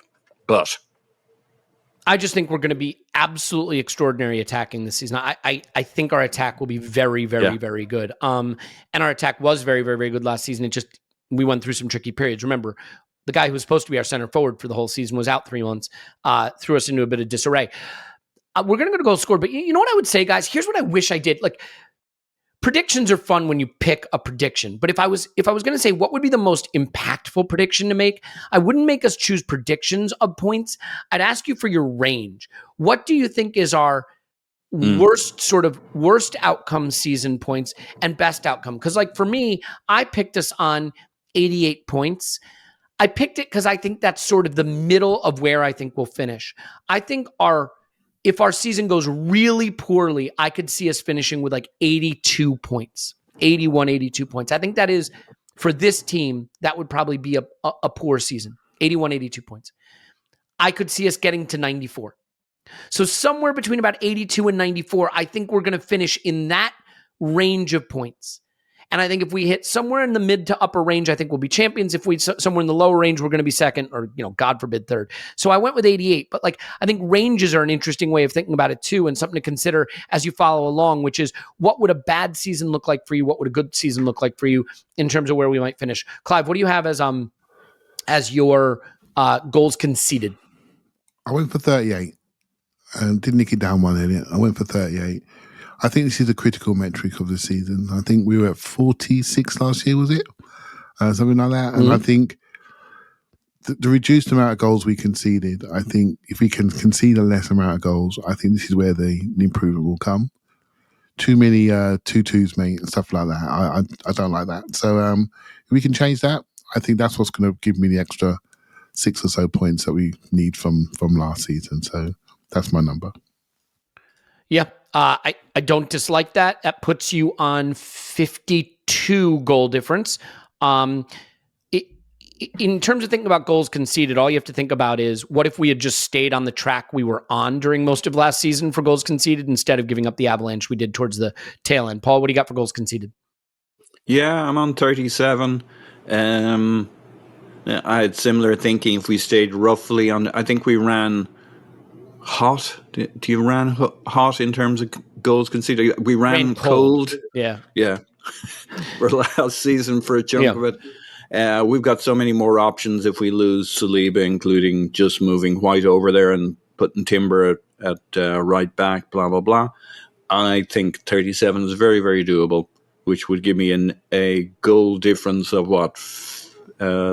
55? 55, oh. Which, I mean, to be fair, the irony is goal difference-wise, that's getting closer to a title. I think City were 61 last season, which is not their absolute sparkling best, but that's what it took for them to be champions. So let's stay with you for a minute, Paul. Top scorer. You know what I do think is interesting about these predictions, without conferring with each other, we're sort of close on a lot of this stuff. We're seeing a lot of it, within a very tight range of one another. Who do you have as your top scorer? I'm going to go with Martinelli with the asterisk that assumes Saka. I'm ignoring. I know that's not how this works, but I'm saying Saka without penalties, whether he takes them or not. I reckon Martinelli is going to be our top scorer. I'm taking a gamble that maybe Saka isn't our penalty taker. Interesting. But I won't consider myself wrong at the end of this season if the only reason Saka has more goals is because he was taking the penalties, or Odegaard was taking, or whoever. So I'm going with Martinelli for non-penalty goals, even though that's not how this metric works. I will defend myself from the accusations that I got this wrong when there's just bodies in the streets arguing over this stuff. To be fair, Saka took the penalties this year, and Martinelli was joint top scorer with Odegaard. So, you could still wind up very right on Martinelli. Who do you have, Clive? I went Saka. I don't think we score by committee, right? So, those group of players, they score roughly within 5 goals of each other. So if that continues, that's what you want. That's what you want. I know Haaland scored 1 million goals, but you don't really want one goal scorer because one calf injury, you're in trouble. So Saka, because I can see end of last season when he scored his goals for England, he just looked like he was maturing as a scorer. And I think he might explode as a scorer this year. I didn't think about penalties at all, regardless of penalties. I think he's gonna go again. I think he's part of the winning bit is him putting himself into more goal-scoring positions and not just being part of our build-up. It's so interesting, Clive. I look back at last season's predictions. Every single one of us, you, Paul, Tim, me, Scott, everyone picked Jesus. This season, I'm the only one picking Jesus. I just feel we've massively slept on that talent. Now, he's got to get back on the pitch and show he can stay on the pitch. I think he's the only one we have that has a 20-goal season in him, and I think we're going to get it. It's part of the reason I think we'll be champions. I think if we can keep him fit, I think he's going to go supernova. But it is interesting that just one season removed from us all, assuming it would be Jesus unanimously, I'm the only one that's picked him, I think, can I come in on that, Elliot? I think I would love it if you would. We all saw him pre-season. And he was just ripping it, wasn't he? Remember he came on at halftime when those games in the States? Mikel said it's the best he's seen him, back to his best self. And, sorry, mate, I meant last pre-season when he ripped into the team. He ripped into the team and just scored loads of goals. Coming to the early games, oh my goodness, what we got here. But then we saw him play. And we now know he's a team player. And that's why we had a year of watching him being a team player. He would kill your first light tackle on the corner flag. Do you know what I mean? That's what he'll do, anything that's required. So we now know we score with our front 4, front 5, and so that's why you could pick almost any one of them. It doesn't really matter. They're going to be quite close to each other, but I think it's just a slight difference. Now we've got a year's worth of data in our heads about how he plays. You want something interesting though, Clive? Not per 90, total. Cumulative expected goals. Our leader in cumulative expected goals last season was Gabriel Jesus. Missed 3 months. So even with all the time missed, and granted, he always finishes below expected goals, I know, but I just think he's the one, of all the guys we have, he's the one who I think can get a 20-goal season. To be fair, I think Saka's a guy whose upper bound is like 17 goals and 17 assists. Like, I think he's a worldie. I think Martinelli probably has a 20-goal season in him because I just think pure score-wise he might be that. But Paul, quick thought on this, then we'll start to zip through a few of these. Yeah, well, I agree with that. I just think Martinelli is the most goaliest, the most direct, the most head down. I'm going to take a shot. And Saka is creative. He's going to look for Havertz. We're going to have more options getting into the box. He's more kind of time on the ball, Grealishy, pick out the right guy, Martinelli is the most single-minded of our attackers. And yes, he has a 20-goal season in him. Don't think it's this season quite yet, but I just think he'll have less assists than Saka and more goals. I'll tell you why Martinelli can't score 20 goals for us. If we're going to continue to put him in the fifth lane and have him stay touch line with chalk on his boots, there just won't be enough times that he's in position to score 20 goals. I was having this chat on Discord. I'd love us to just give Martinelli like the odd game here or there to play center forward. I think at 27, 28, 29 years old, Martinelli's going to be playing somewhere as a center forward. I really think he will. I don't think he will for us necessarily, but he is a chalk on the boots winger for us right now, and I don't think a chalk on the boots winger gets you to 20 goals necessarily. Clive, it sounds like you want to come back on that. Yeah, I do. Because we have to change our mindset about centre forwards being the goal scorers all the time. Yeah. Because sometimes I agree. The spaces you really want to get to, the space between fullbacks and centre backs, and coming in on your right foot. He doesn't play in that space, does he? He plays on the widest lane. It's not where you start, it's where you finish. And his ability to travel across the front line is key. So when you're thinking about this, don't just have the formation in your minds and have it on a chalkboard. That's where he is. He doesn't always play there. He was on the right wing at the weekend at some stages. I think it's very important we have this rotational group that move, and we've added someone else into it that also doesn't mind moving into space. I think we are a team that scores by committee, and that's why all of us could be right. Yeah. Really easy. All of us could be right, and I don't care. What's really important is the 90 goals we score as a team. That's really important. That's going to dictate where we end up. And I think we'll get there. And this is how many angels fit on a head of a pin stuff, because I think we have the goals in us. It's just where they come from and how they get distributed. And I don't think we need to be wedded to the fact that it needs to be Saka, it needs to be Martinelli, it needs to be Jesus. Okay, we're gonna. Is that on the list? Because I didn't give an answer to that one. The answer is 104 angels fit on the head of a pin. Is it? Okay. Yeah. Okay. So here we go. And Clive were panicking there. Yeah, no problem. Player of the season, Clive. I went Saka. Again, similar to what about the goals. I think he's serious.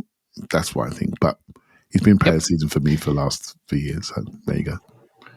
You have him as our top scorer. I think if he's our top scorer, he's probably our player of the season because he's probably also going to get a lot of assists and do all the other things Saka does.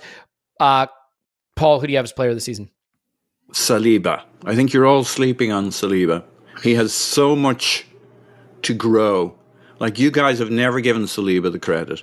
And anyway. Let me say this. Saliba. I love that pick, and it may wind up being true, but it won't be true. And here's the only reason. Like, it's kind of funny, right? In the NFL, for example, the MVP, which is, what we call player of the season, like the MVP of the league in the NFL is always a quarterback.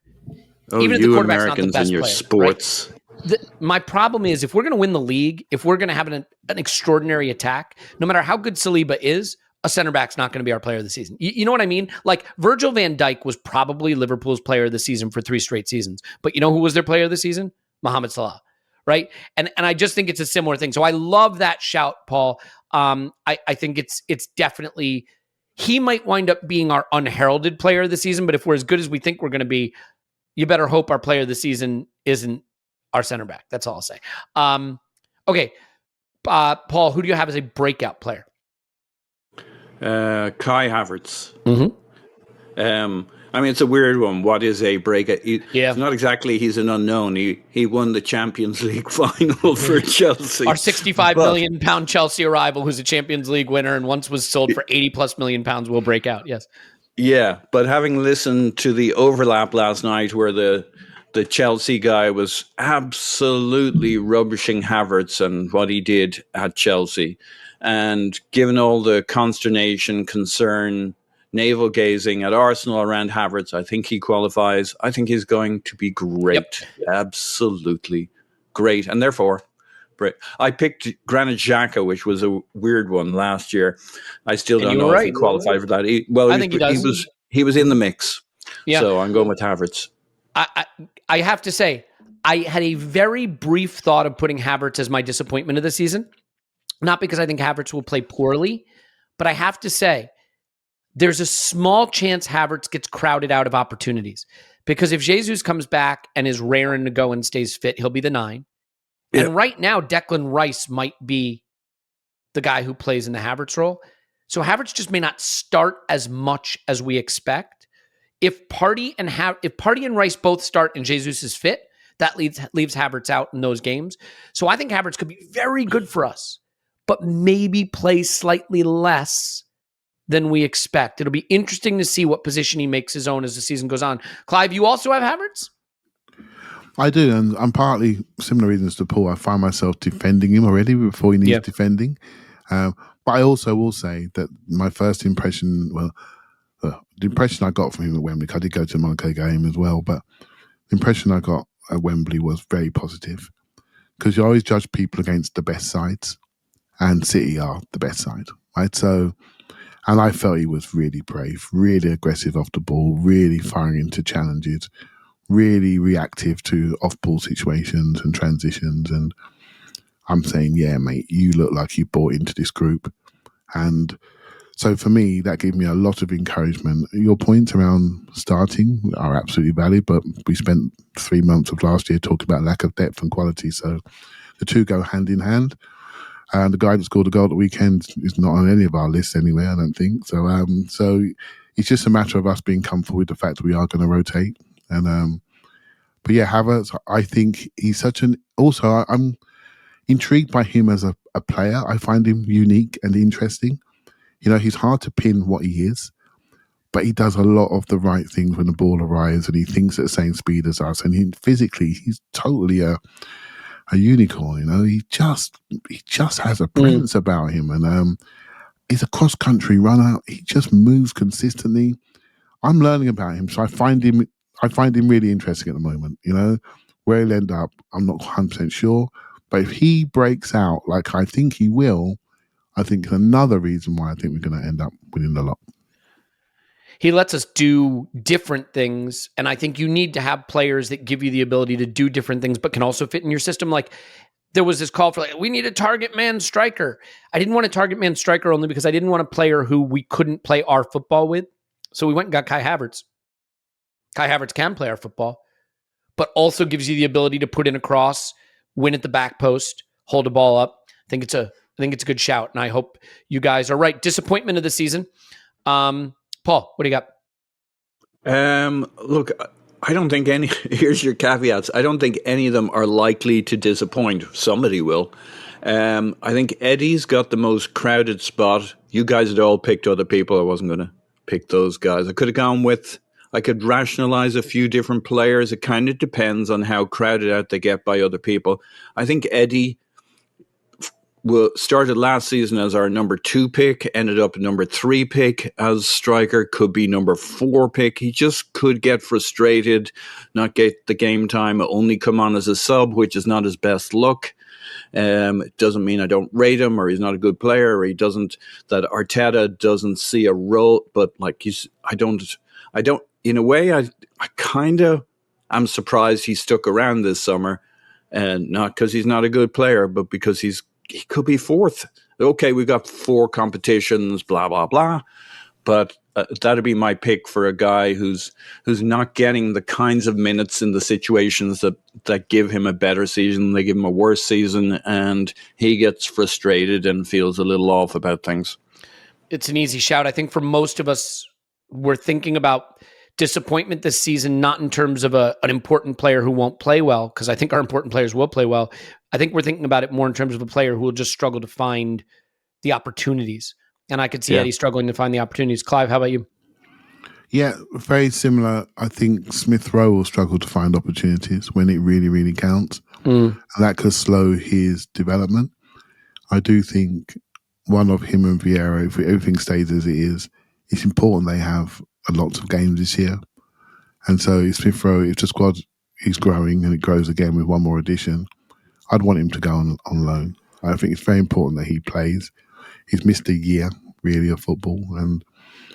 And then we're all going to expect him to be the guy he was 2 years ago when he came into the team and was just running through and scoring 10, 11 goals in that season. And so with that bar set, I think he may look like a disappointment. I worry about him, I've got to be honest here, because he's going through a period of not just returning to the team, but returning to a team that's completely gone up about 3 levels. And he's having to define his new position exactly the same time. So not only is he trying to redefine his game, he's redefining his game with the bars raised. So that to me is a risk. But again, on Sunday, he showed some real sparks, right? So it can change with one good game. So I hope I'm wrong because he's one of ours, but I'm concerned he might fall off the edge of the boat. Yeah. And ultimately, you don't get to the top of the game without losing a few people you really care for and like along the way. As Manchester City made their ascension, they had to say goodbye to some players that were really well liked in their organization. But that's how this works, unfortunately.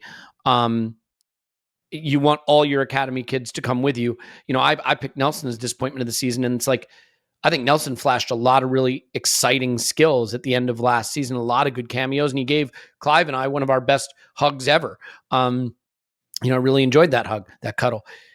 Ultimately, being injured during this preseason has absolutely killed him, because this was time to come in and play and show how he integrates with the new players and that he should be the first guy up. If I'm going to be wrong about that, the way I'll be wrong about that is he still looks like the only guy who's a natural Saka alternate.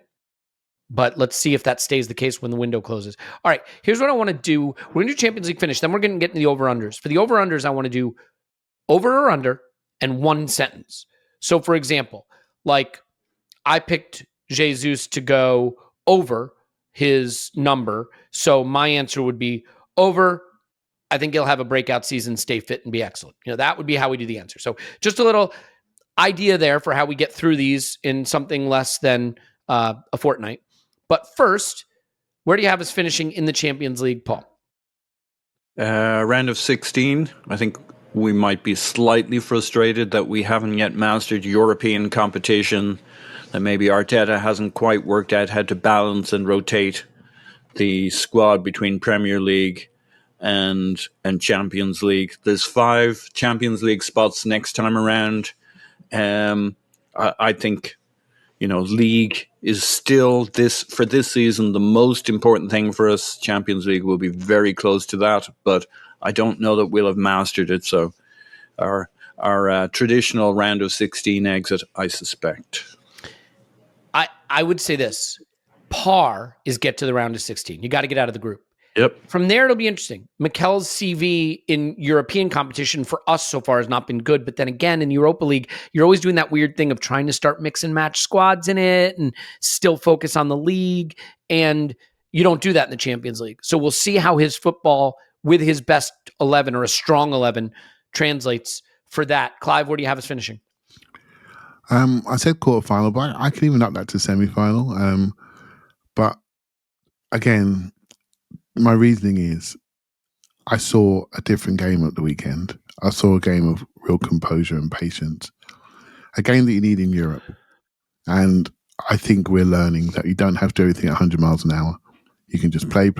And I think we've got the opportunity to develop that style into Europe. And I think we learned a lot.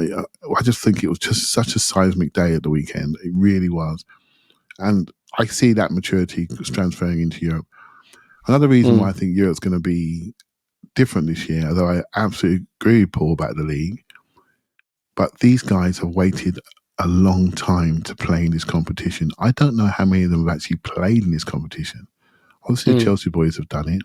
The City guys, the Chelsea guys. But the rest of them, Ajax, they've waited for this. They've waited for this, particularly, Saka's never done it. They've waited for these, Ramsdale, White, Saliba. I'm not sure if he's done it at the Champions League level, but they haven't done it for Arsenal. They haven't done it for this group. They haven't done it together, and I think it's going to mean a lot to them. It's going to mean a lot to the club. 6-7 years away from the top table, I think there'll be a natural focus on these games which could impact the league in some ways. It may turn some of those 3-0 into 1-0, make it a bit edgy.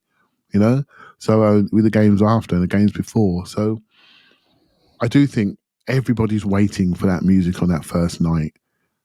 And also, we don't know the draw, do we? So it's a bit subjective. But yeah, I do think the Champions League means something to people. I think we'll soon work that out.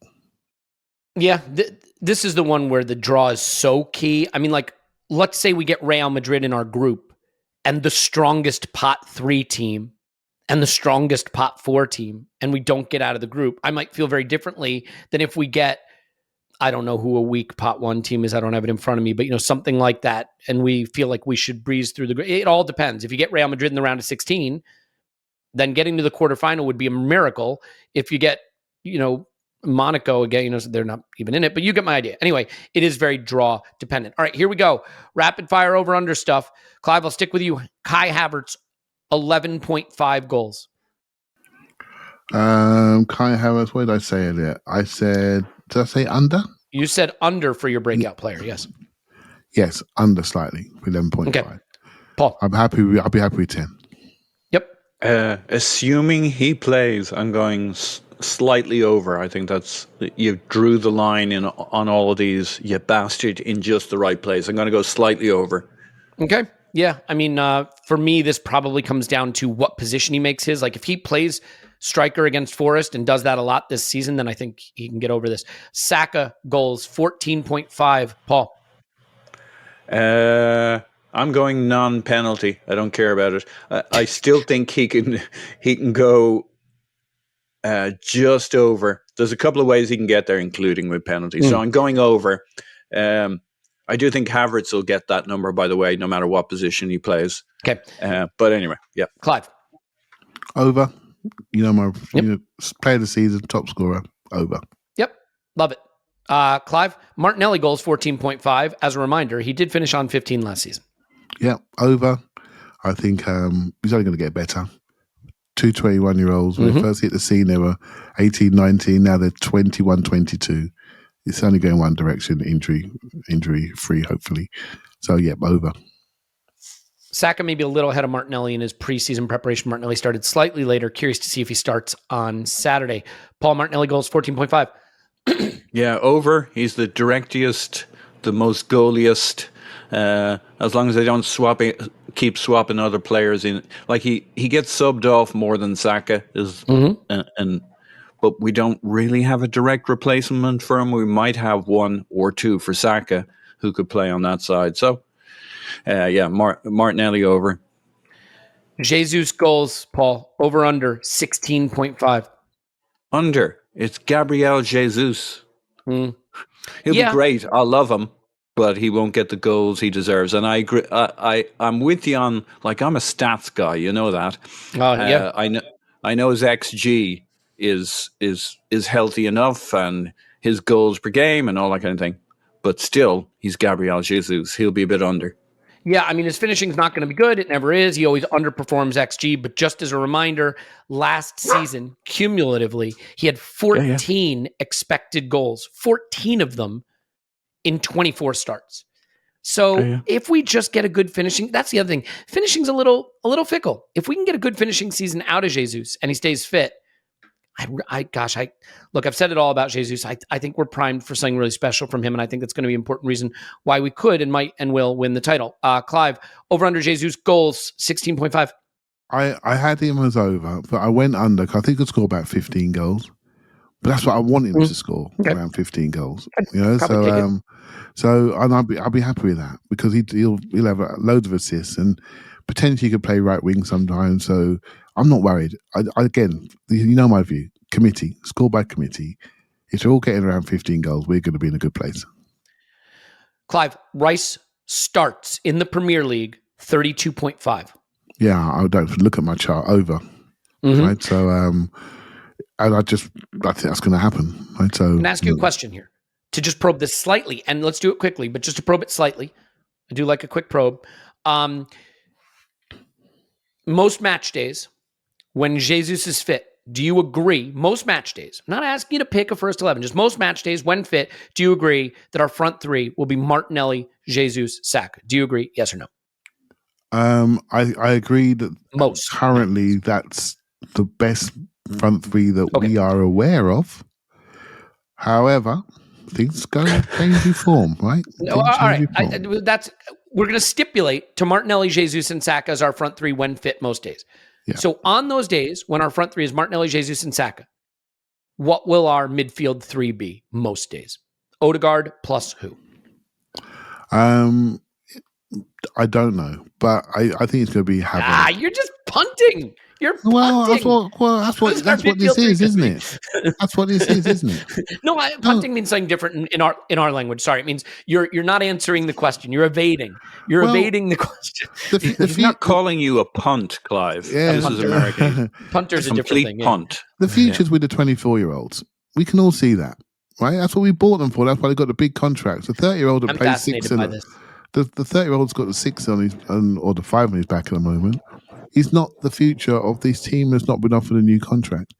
So again, I don't care about first 11s, mate. I care about making sure people are fit in April and not running around with an inhaler in their hands because they're so knackered. Do you see what I mean? That's what we got to get to. Yeah. So I'm just going to say, I'm going to bring in on this, Paul. And Clive, of course you're right. The only reason I wanted to try to put that pointed question to you is this. I really do believe most games when fit, it will be Martinelli, Jesus, and Saka. Can I say something? Can I say something? Please say something. Say lots of something. Yeah, please. Because let's be honest, right? Gabriel Jesus' injury record at Man City wasn't great. Zinchenko's injury record at Man City wasn't great. What have we done this summer? We have de-risked both positions. We've got Timber in there, Tomiyasu's in there that can play left back. We've got Kivior playing left back. So Zinchenko is now not the risk he was last year when he missed a game. We couldn't move the ball forward by 5 yards. Jesus came out, he played Eddie for a while, he ran out of juice. Trossard came in. That was a surprise, what he did as a false 9. Didn't score, but everyone else scored. With Havertz come in and we've seen what he can do against the best team, we have de-risked his position. So why are we playing Jesus every week till he gets injured again? We need to have the ability to rotate him. So that front three idea, for front three for my life, yeah, maybe. But I'm telling you now, I said to you at the weekend, that team that played at the weekend was the perfect team for Man City. Well, not every team is Man City. There are other ways to go about it, right? So for the plan that we had, for how we played, to exit long on occasions, that team was the best team for Man City, in my opinion. And so, yeah, let's get to the program of, I don't want Jesus playing every minute of every game so he loses that spark and freshness. Because it costs us. We lost him for a long time. It cost us last year. So this is what frustrates me about you, Clive. You say something really, really intelligent that prevents me from forcing you into the type of question prison that I wanted to imprison you in. And you've broken out of it with your logic and your reason. But I can imprison Paul quite easily in it. So I'm going to now try to do that. Because I set up a framework here to and let's be clear. There is one thing I'll say to you, Clive, as sort of a rejoinder to your point, which is you're right. We have de-risked positions. We don't need to be playing the same guys every game. Let's see if Mikel does that, though. Mikel has said, with Saka, the best players play 60 games a season. Saka has to be able to do that, and he can do that. Let's see if if Jesus is fit, I still believe he'll pick him every game. Now, he doesn't have to. He could pick Havertz some games. He could pick Trossard some games. But so far with Mikel, what we've seen is a guy who picks his fit 11 when his fit 11 is fit. Now, and I guess all I'll say is, but he's never had the options he has now. So this will be the first season he could do something different. Yeah, so you're absolutely right. However, he hasn't had the options and he hasn't had the competitions we are now in. So old Mikel, with new options and new competition level, we might as well throw that one away.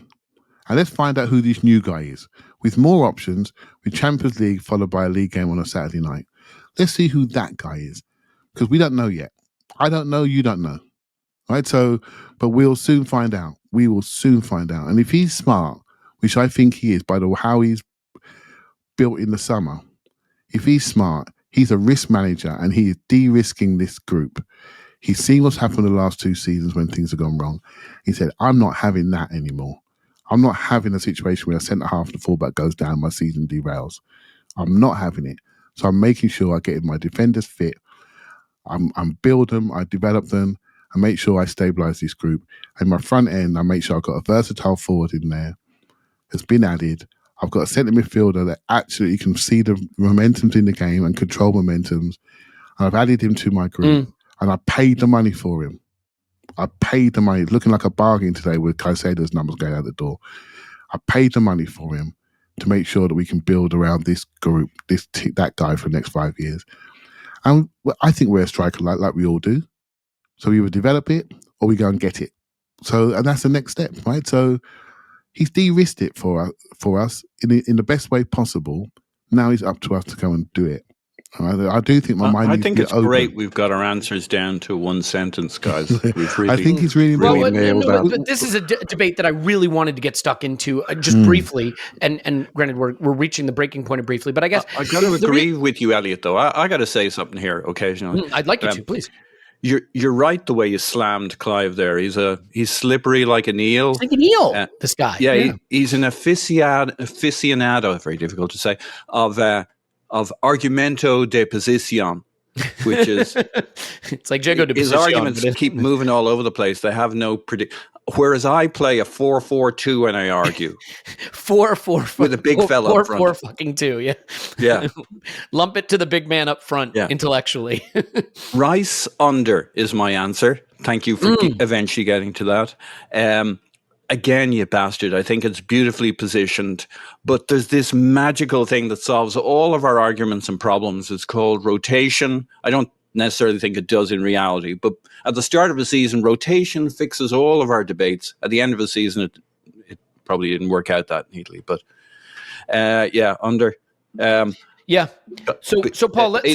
Can I just ask you the question that I know I can force you into that I was totally unable to corral Clive into? Yeah, I'm going to force you into it. Yeah. It's a match day of no particular note. It's not City, away. It's not Chelsea away. It's Sheffield United away, or it's Luton at home, or something like that, right? Just a bog standard other game in the Premier League. One of those easy 7-0s that we get, like Bournemouth or Southampton. And he's picked Jesus, Saka, and Martinelli. Who's his midfield three?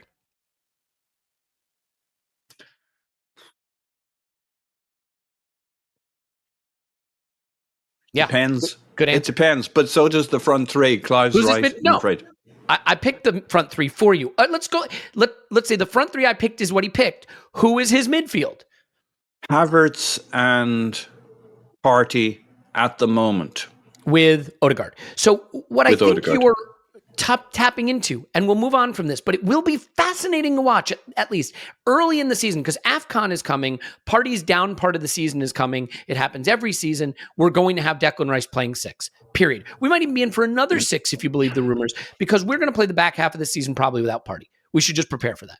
But we are prepared for that. We have Declan Rice. But in the first half of the season, I do think Partey will start. I do think Odegaard will start. I do think Jesus, Martinelli, and Saka will be our front three most games when fit.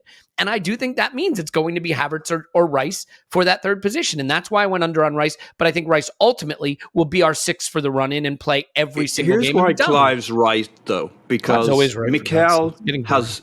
What's different to last year and this year is he's not only got more players and more good players, he's got more big-name players. He just has to rotate. And Havertz can play in 4 different positions, including Odegaard's. And we got 2 main competitions. And Rice can play in 2 positions. And Partey will come and go in terms of fitness and form. And either if Mikel doesn't switch from playing his favorite 11 each week, you're right. If he does, Havertz can play in 4 different positions. Trossard can play in a few. Gabriel Jesus can play on the right, but we didn't do it last year. I think because he didn't have the backfill he was looking for that he believed in. But Havertz could be there's so many things, and Mikel has talked at length about wanting to surprise the opposition, about different looks, different formations, blah, blah, blah. He has to do it. Based on last year's Mikel, you're right.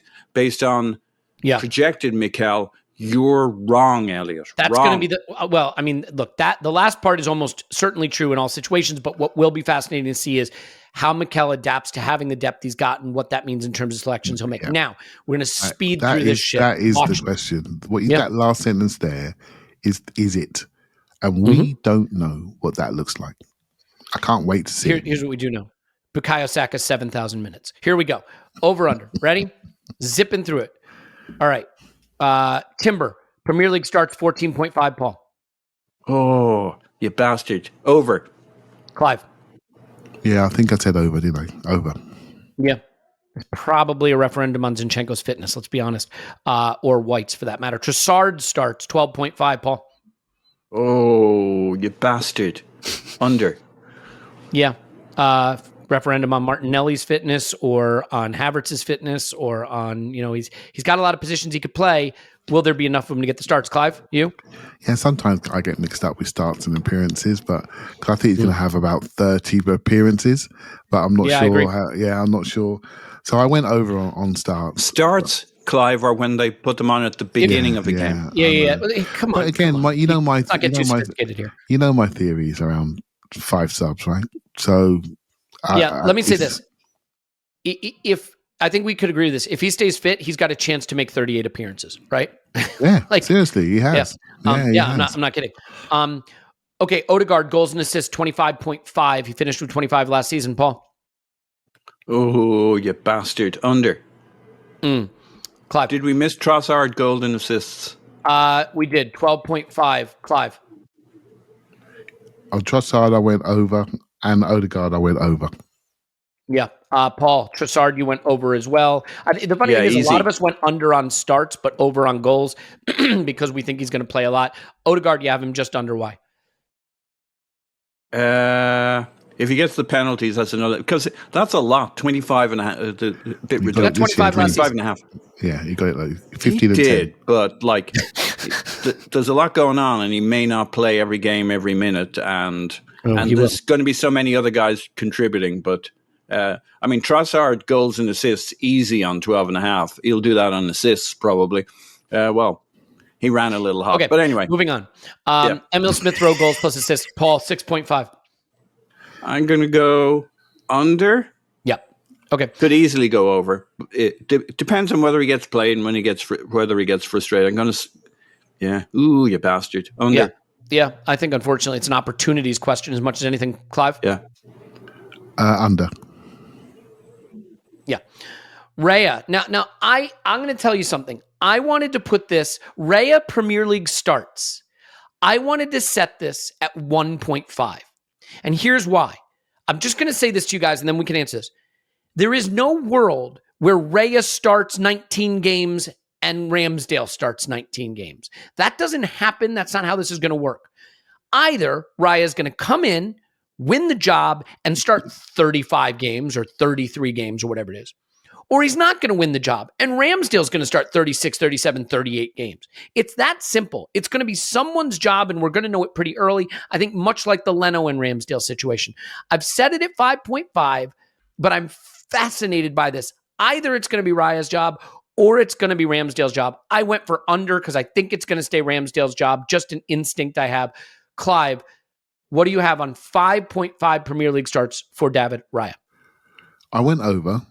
I think it's going to be Ramsdale's job, but I don't agree that we are fully appraised with how we're going to use the goalkeeping position going forward. I think there's maturity left in our analysis, shall we say, mine included.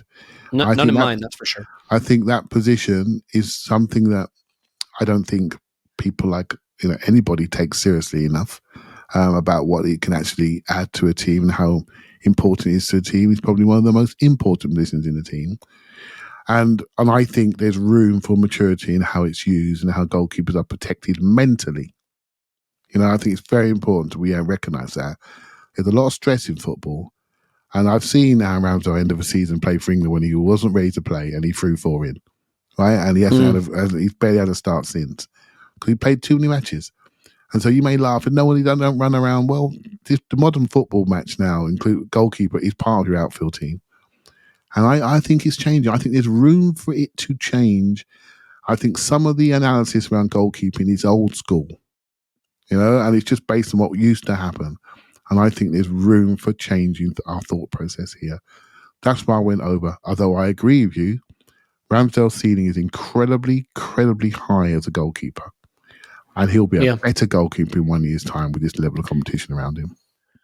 I very much agree with what you said there theoretically. Here's where I categorically disagree just in terms of where I'm at. I'm of this opinion. Until I see it happen, I am of the firm belief that we will not see goalkeeper rotated in Premier League games. I think there will be a cup keeper to the extent that, like, let's say Raya's good and doesn't just completely shit the bed. I think Raya might get Champions League, FA Cup, League Cup. I think he'll get a chance to win the Premier League job, but unless Ramsdale loses it, I think he'll keep it. I don't think we'll see a situation where, like, Ramsdale gets 2 games in the Premier League, then Raya gets 3, then Ramsdale gets 1, then Raya gets... I don't think it'll be that. I think someone will wind up being our Premier League goalkeeper for the overwhelming majority of the season. I think what you don't want, to your point about protecting keepers psychologically, you don't want a keeper thinking, I let in a soft one at my near post. Does that mean I've lost the job? Right? You want them to have competition. But then you don't buy David Raya then. Right? It's there are some people that would say you shouldn't have, to be fair. It comes down to how you see squad building, the maturity of your analysis around that position. And I think there's room to grow about how we analyze that position. I really do. Certainly. And I include myself in it. I'm not saying I've got the answer here. I think we have fixed ideas about goalkeepers and where they are, their importance and their linkage to the back four, etc., etc. I think there's room to grow, with that and how goalkeepers are used on a specific day on their specific skill set. Every other position is evolving. Why not this one? Why can't analysis around this position evolve? And I think I'm trying to learn about this a lot more because I think I need to get better at it. When do we ever think about goalkeeper analysis? Really, we just say, "Oh, they need to play the centre backs. Continuity is really important. The second goalkeeper's a fridge." That's not right. That's not enough for where we're heading, where the game's heading. And how many touches they have. Like that? But seriously, where the game's heading. Look at Onana. Onana's coming to Manchester United. They're talking about him transforming their team. And you know why? Because people can't press onto him. The overload's there at the base of their team. They're now into build-up. They've got a build-up centre-back in Martinez that can really build up. And suddenly their game has transformed. And we're on the path to that. I think we have to think about position in a different way, particularly around our build-up, particularly about numerical superiority, particularly about long balls into areas when teams are pressing onto us. I think there's so much growth in the analysis around goalkeeping. I think we just need to embrace it. Let's agree with this. It's fascinating. It's absolutely fascinating. And I'm so, just, for the record, right? I'm going to give you Ederson's seasons since he arrived at Manchester City. Starts 36, 38, 35, 36, 37, 35, right? If I go to Alisson, I think it's like every season he's been fit, he's played 38 games. The top keepers do start all the games. But to Clive's point, Paul, just because someone did something a certain way, no one inverted fullbacks until they did. Now everybody's inverting fullbacks, right? Nobody played a box in midfield until they did. Yeah. When you innovate, people call you crazy. Like Arsene Wenger. Arsene Wenger innovated the way players live, the way they approach the game. Until the first innovator is called crazy, right? Until everybody starts doing it. By the way, that's why I'm changing the name of the podcast to Y, just the letter Y. So that's coming soon. Paul, the Everything Podcast. Mm-hmm. Why the Everything Podcast? I think it could be the foundation of everything on the internet. Yeah, an Arsenal football podcast. Absolutely. Yeah, I think there's a sense in which you're both correct. I'm with you, Elliot. Only one keeper starts. I think we'll start them out in two different. You don't think we'll start both of them at the same time? No. By the way, are you over or under on this? I didn't. 5.5. I went with over in the end. Okay. you bastard, I was torn. I think something sneaky is going on. I think stylistically, Arteta likes Raya, and he is the goalkeeper coach's protege. And there's something really interesting in the Ramsdale article, which got a lot of press for various reasons, but we seem to have missed the bit where he talks about how Arteta made him play higher up the pitch, and he really struggled with it. But Arteta was really good at making him braver at it, and he kept saying, "But this high, this is too high," and they found a compromise, he said. And when Ramsdale first started, he was braver with some of his distribution and with his feet, etc. And he's decent. He's good with his feet and he's brave. But he is not the archetypal Alisson, Ederson, with their feet kind of goalkeeper. He's just not. And I think something sneaky is going on. That's why I went over. I think something might be up here, despite the fact that I think Ramsdale's been great and I love him and I like him and I don't want it to be the case. I don't think you do all of this. This is a weird thing to do. I'm with you, Elliot. You have a Premier League keeper. And I'm with Clive in terms of how the game and us and evolving. I just don't see us switching between keepers. I'll say this.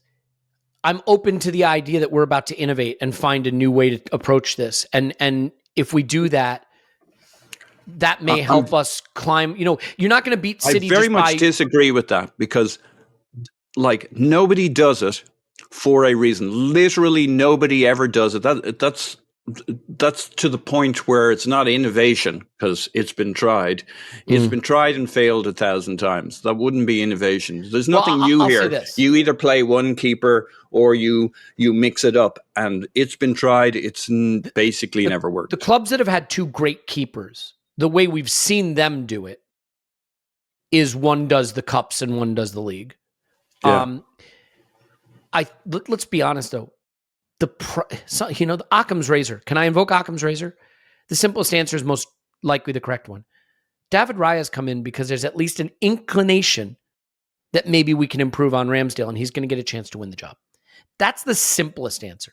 That we've gone for an excellent keeper to give Ramsdale legitimate competition and have to fight like hell to keep his job. I just think he will. Let's move on. Look, we got a whole season to talk about it, and it's going to be a big talking point. So let's move on from it right now, okay? Because we're an hour and 11 minutes into our 40-minute segment. Eddie Nketiah starts over under 5.5, Clive. What did I say? Premier League starts. You said over. I don't see where the starts are coming from, but you're probably right. I said over because I think it's a different season. Okay. I'm just not cutting and pasting, mate. I think it's a different season. We are in the Champions League. We're not in the Europa League. We're in the Champions League, and we want to win stuff. So, yeah, I'm giving him a go. Okay. Paul? Ooh, you bastard. Under. Okay. Last one before we do the final one. Second last one, then, is how most people say that. Eddie Nketiah goals over under 4.5, Clive. Over. Paul? Ooh, you bastard. Under. Okay. Last one. This is the last one. Paul, give me your top four. City, Arsenal, United, Liverpool. I think the only confusion I have there is the last two. Yeah, sorry. Stay professional. I know we're an hour 12 in. Well, you got me under. This. Ooh, yeah. The United and Liverpool, and in that order. I don't really know why in that order. Probably Liverpool. I'm going to go Liverpool ahead of United. This goes back to what I said earlier in the pod. Other than City and Arsenal, United, Liverpool, Chelsea, Spurs, Newcastle, they all have question marks, and you could see a path to them all being good. You could see a path to them all being bad, and knowing which ones are going to solve their questions the most is the hard part. I tried to put Brighton in here, and then Tim scared me out of it, so I took them out. If they keep Caicedo, though, I want to put Brighton in. I just do. If they Ferguson, if they get Kudus, Matoma, and Ciso, Caicedo, man, De Zerbi's cooking something up there. I don't know, but then again, they also have Europa League too, so maybe that'll make it very difficult for them. Clive, top four. Arsenal, City, United, Liverpool.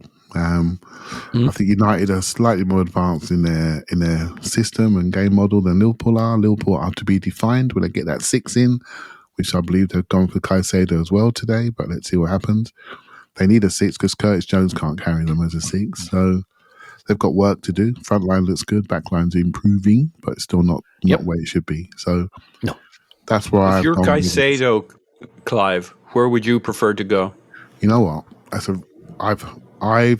said, I'm not sure if I said it too, but Caicedo should go to Liverpool. There's a slot there waiting for him. They've got 40, 50 million. I hope he doesn't.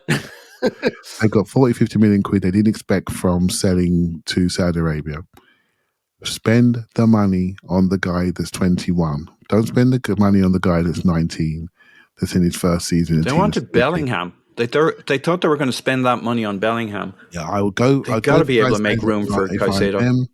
And funny enough, Lavia now probably suits, if we were to make sales, he probably suits us more so because he's younger and a guy for the future. Yeah, but he's off to Chelsea. It looks like if he goes to Chelsea, he's going to be asked to do a lot for a 19-year-old, a lot, and not a lot of leadership around him.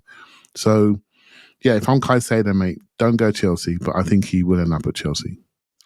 Okay, we'll leave it just there. Poor Scott's going to check in at the 2-hour mark, and there's, I'd say, 0% chance anybody listens to it, but I hope you will because he had interesting things to say. I recorded that previously. Clive's on Twitter, ClivePFC. Thanks, Clive. Thank you very much. Paul's on Twitter, Pause My Pants. Thanks, Pause. Woohoo! The marathon rocks on. Scott's up next. Stay with us. Okay, and now we've got the man who is the specialist in the actual data himself. So, of course, you're going to want to write these down as he tells them to you because he's going to get them right. Here with me now is Scott. You can find him on Twitter, _that_crab. Hello, Scott. That's not my name on Twitter anymore. Oh, for God's sakes. You know what?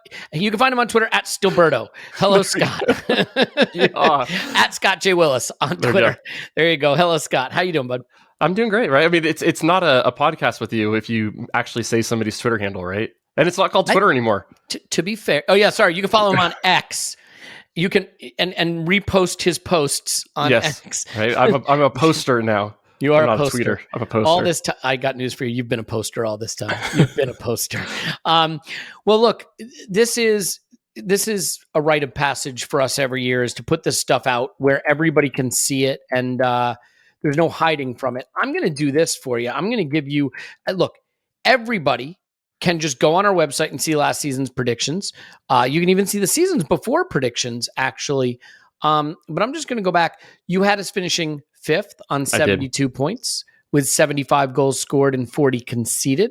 I was close on the goals conceded. Yeah, you and me both. I had us finishing 3rd, to be fair. I was the Pollyanna of the group along with Clive.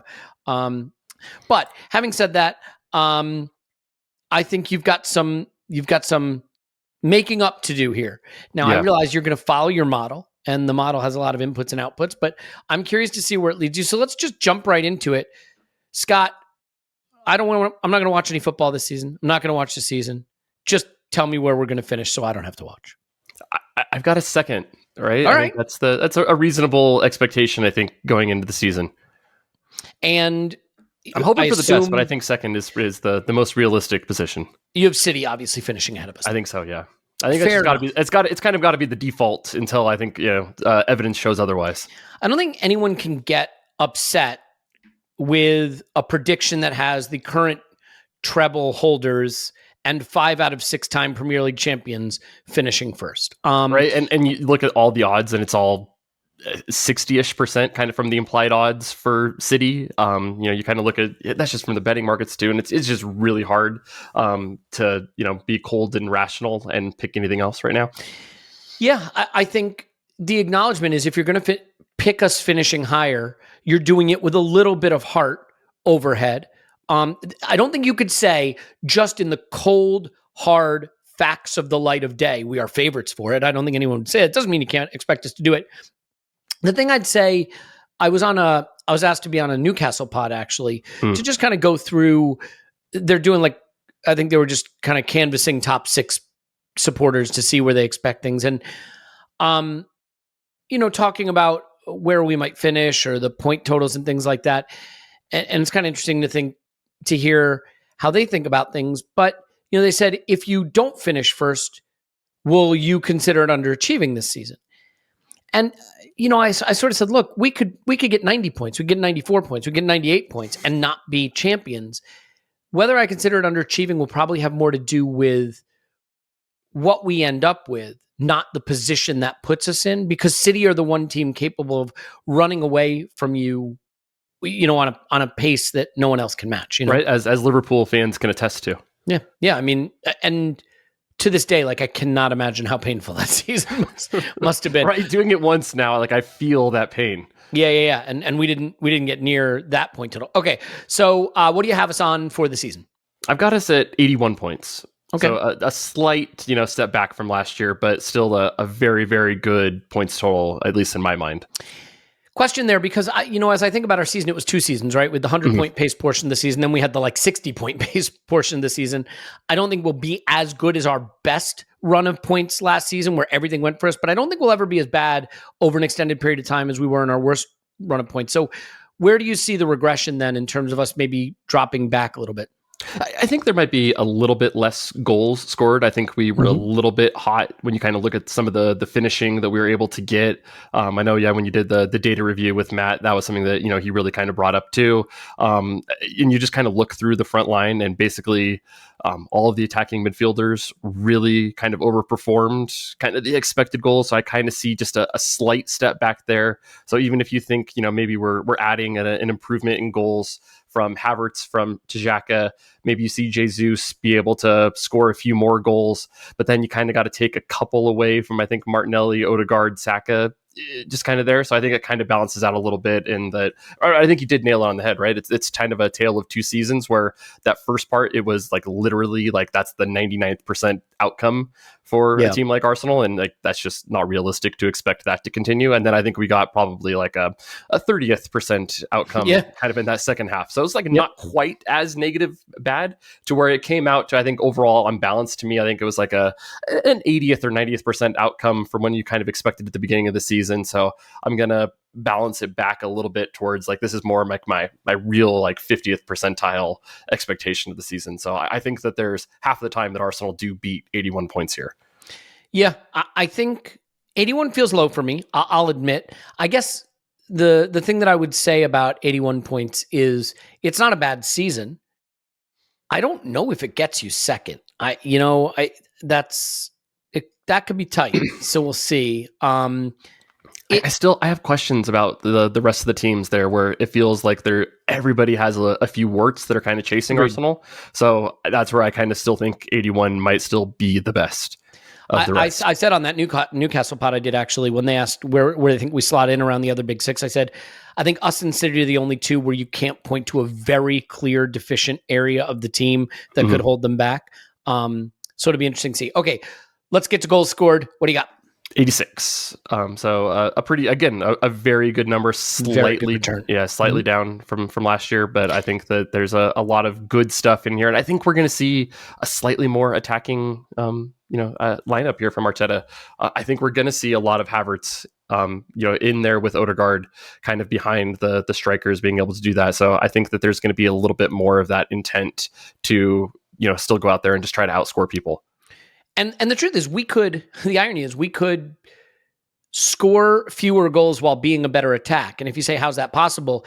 If we just finish goals equals expected goals, that would do it. I think we were 10 or more goals above expected goals last season. Now, the thing I should point out is the good teams do finish above expected goals. City do it every single season. So it is not a stick to beat the club with, say, oh, well, you outperformed your XG. The good teams do that. So just something to bear in mind. What about conceded? I put it at 37, so just under 1 a match. So a good improvement, actually, again, from last year. Something closer to an average of the with William Saliba numbers. I think that's kind of the true caliber of this team. I don't want to predict a huge improvement, because I still think, again, we're going to lean towards attack, and there's going to be a few more of those counterattacky direct attacks that kind of catch us out a few times, and the 3-1s, the 4-1s. I think there'll be a few kind of conceded, kind of late, perhaps consolation type goals. Yeah, fair enough. It's interesting. We don't have to be brilliant defensively to massively improve on last year's performance, because of the avalanche of goals that we conceded during the run-in, which I just that don't last 2 months, man. Yeah, we had look at some of the back fours we put out, and look at some of the fullbacks we were trying to play with, and look at Rob Holding, all due respect, players that just aren't going to be playing in those positions. Not to mention that if Partey is out, Declan Rice is still a very good player, it turns out, as opposed to the players that we were able to put into those positions. So it's going to be a lot better just in terms of our ability to weather the storm when players are out. Okay, let's get to the play. It's almost a plus 50 goal differential, which would be really, really positive and exciting. Yeah, it would. And much closer actually to kind of a title winning goal difference. Yeah, I think City run 61 last season. Right, in a non-city league, I think plus 50 is probably good enough to get you there. It would have been before. Yeah. Okay, top score. I got Saka as the top scorer here. I've really liked his improvement on his ability to kind of cut in on his left foot. I think you've just mentioned that several times. Like, it just feels like that's always there, because people have to respect his ability to go to the byline.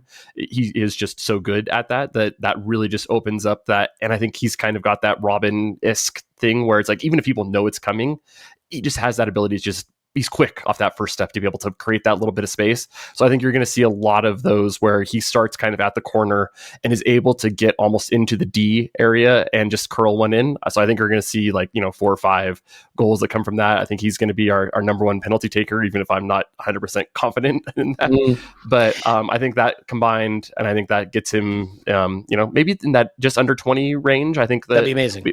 Yeah, just I don't know if we have a 20 goal player in this league, but or in this team, but I think we're going to have a lot of guys in the double digits again.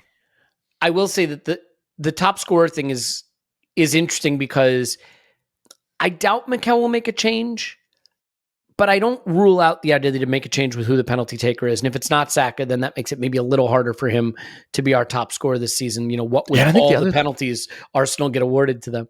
Yeah, the other thing is too, he's going to play every minute of every game. So that's just going to rack it up his opportunities. Yes. Everybody else is probably going to, have a few times where they come off the pitch, but Saka, it's written in his contract, right, that he has to play 90 minutes every game. Or 100 minutes now. Player of the season, you have Saka. I got Saka. Mm-hmm. I figured if you have a top scorer, he's going to be the player of the season. No one can argue that. He might even be the Premier League player of the season, right? I think he's ready to take that next step. That capability, certainly. Breakout player. I got Timber as my breakout player. He has just come into this team and absolutely impressed me. I tried to temper my expectations when he was coming in, thinking that's a big step up for a guy coming to the Eredivisie. Maybe he'll kind of work his way in, but he has just been thrown into this team and he does not look out of place at all, playing left and right, being able to do it. I don't know. I'm just very, very excited for him. I probably should temper my expectations some, but everything he's done so far is just pumping it up. So I'm going to pull the curtain back a little bit. You filled out the spreadsheet before we started recording, so I knew your answers. You actually filled it out before I started recording any of the sections. And I was going to go breakout player disappointment combo that you picked and wound up not picking it because you picked it. But I really like what you've done here. I don't like it, but I see the logic. If Timber's going to be a breakout player, one way he's going to be a breakout player is if he gets on the pitch a lot. And one way he can get on the pitch a lot is if this player is the disappointment of the season. Who do you have? I got Zinchenko, and it breaks my heart to say it because I absolutely love him, and I think that especially it feels like there's a narrative kind of building at the end of the year when he got hurt and kind of what he was playing. Obviously, I think with a knock and wasn't at his best, and I think that really kind of left a stain on people's impression of what he did because he was absolutely transformational in that first 2/3 of the season. No question. With what he was able to kind of do, be able to kind of set the pace and, the tempo in our midfield and to be able to do those kinds of things. But I just have this kind of nagging worry that he's just not going to be able to get onto the pitch enough again. And I think that might be something that keeps him out. And, I think Arteta is a guy that he doesn't necessarily like to punish players that are injured, but once a player kind of comes in and performs and takes a spot, he continues to let him have it, right? That's not something that he's, really wanting to, just put out a player when he's kind of come in and performed. And I think that there's a chance of that happening. I think Timber is going to play left and right. I think you'll see him kind of spell Ben White quite a bit as well. I probably need to bump up my minutes expectation from Timber from where I had him. I kind of hoped that he would be like a 1,300 minute guy, but he might push himself into the 2,000 minute range with my wild expectations that are just growing exponentially right now. It wouldn't surprise me if Timber's a breakout player. It would bum me out if Zinchenko was the disappointment, obviously. Then again, any disappointment of the season is going to bum me out. Maybe we won't have one. We'll see. Champions League finish. I didn't even look at what everybody else kind of put for the disappointment. Was anybody else's a real bummer? No, I think disappointment of the season, everybody else so far has gone with safe picks, so to speak, players that are sort of on the fringe that may just not get their opportunity, which... Fair enough. I set myself up to get tomatoes thrown at me. No, but I see the way the two dovetail. Timber's been excellent in preseason, and we do know that when players have been excellent in the preseason, Mikel's tended to give them the position. So we'll see. Maybe it's just a case that Timber keeps Zinchenko out of the side. Who do you have a champion? Where do you have us finishing the Champions League? This is always, kind of a little bit of the luck of the draw, but I think it's a quarterfinal is kind of like my expectation, I think, through this, right? So get through that group stage, get through that round of 16, and then it's kind of where you are from there. Maybe we get a good draw and we're able to make a run. If we get a tough draw, maybe we go out at the quarterfinal stage. I'd say it like this, right? Quarterfinals par. You'd like a team of Arsenal's quality to get through the group. And as long as we're not drawn with like a Real Madrid or something like that, beat, ideally, we may not win the group, right? Because there's going to be a very strong pot one. Yeah, there'll be a number one team in there. Right. So if you finish second in the group, the one reason you might not get past the round of 16 is it does bring into the picture, like a Real Madrid, for example, could be your round of 16 opposition. Then when we beat them 7-0 on aggregate, then, who do we get in the quarterfinal? Anyway, okay, we're going to do some rapid fire over-unders. Yeah. Havertz goals, 11.5. I said under. I think he's going to be at 9-10. Okay. Do you think, would you move, if I told you he was going to play a lot more as a striker this season, would you bump that up over 11.5 or still no? I think I'd still keep it about, 9-10 is kind of my expectation. Saka goals, 14.5. I said over. I have it as my top scorer, so goes I got to go over. You picked before. If he's under and our top scorer, we're in trouble. Yeah. Martinelli goals 14.5. I said over again here. I expect he was last season. Yeah. Yeah, and it's going to be a tough one because I don't think he's going to take a lot of penalties. So it's still 15 from open play and set plays, and that'll still be a good number. I think he's got 15, 17 in him. He got to 15 last season, so no reason he can't again. This season, I expect our attack to click even more, and I expect him to be brilliant. Jesus goals 16.5. I said under, but I'd like to see him go over, ideally. I have, again, that nagging worry about how much he's actually going to play. I think, he might get some minutes sapped from him with Havertz and Trossard. And then, he's also starting the season injured. So, he might be in that high 11, 12, 13 range. So getting closer there, but not quite to 16 and a half. I'd love it if he was, given finally that one season, he has that hot finishing. That the Jesus I was seeing this preseason was going to go on and have a big season. Let's hope he comes back quickly and comes back raring to go. Rice Premier League starts 32.5. I said over here. I think he's going to set himself up to be a very, very key member of the team. Hard to argue. Timber Premier League starts 14.5. Obviously over. Yeah, I'm over here. Yeah, he's your breakout player. He's not going to break out if he's under 14.5 start. To be fair, he could if he was in Europe, things like that. Trossard Premier League starts 12.5. I said over again, and this again goes to, I think the Jesus perhaps taking a few less. I think he'll have some starts in the left 8. I think he'll have some starts at left wing. I think that there'll be enough rotation around. I think he's going to be the guy that's a key member of that rotation team. Yeah, it's weird. I could see Trossard getting literally 1,000 minutes in the Premier League start, or even 1,200 or 1,500, and starting only 8 or 9 games. Yeah, I think he's going to play a lot, but without starting a lot. I think he might even do kind of like that Jota role when he was kind of being the guy that spelled both center forward and left wing for Liverpool, being able to do that. I think that's something that could be in Trossard's future, and that's what helps get him there. So it's not necessarily a first 11 guy, but plays enough. Maybe it's after a Champions League away. Now we go to Trossard coming back in. It's just so weird, right? Because as good as he's brilliant. I don't think you should start over Martinelli. Too, right? Yeah. I don't think you should start over Jesus. And if Jesus doesn't start there, you could argue Havertz is a cleaner fit for 9. And I don't think you should necessarily start over Rice or Havertz at 8. So you can love him and not be sure he should start. And yet every time he plays, he helps us. But by the way, Can I just say something that I think we've lost track of as fans sometimes?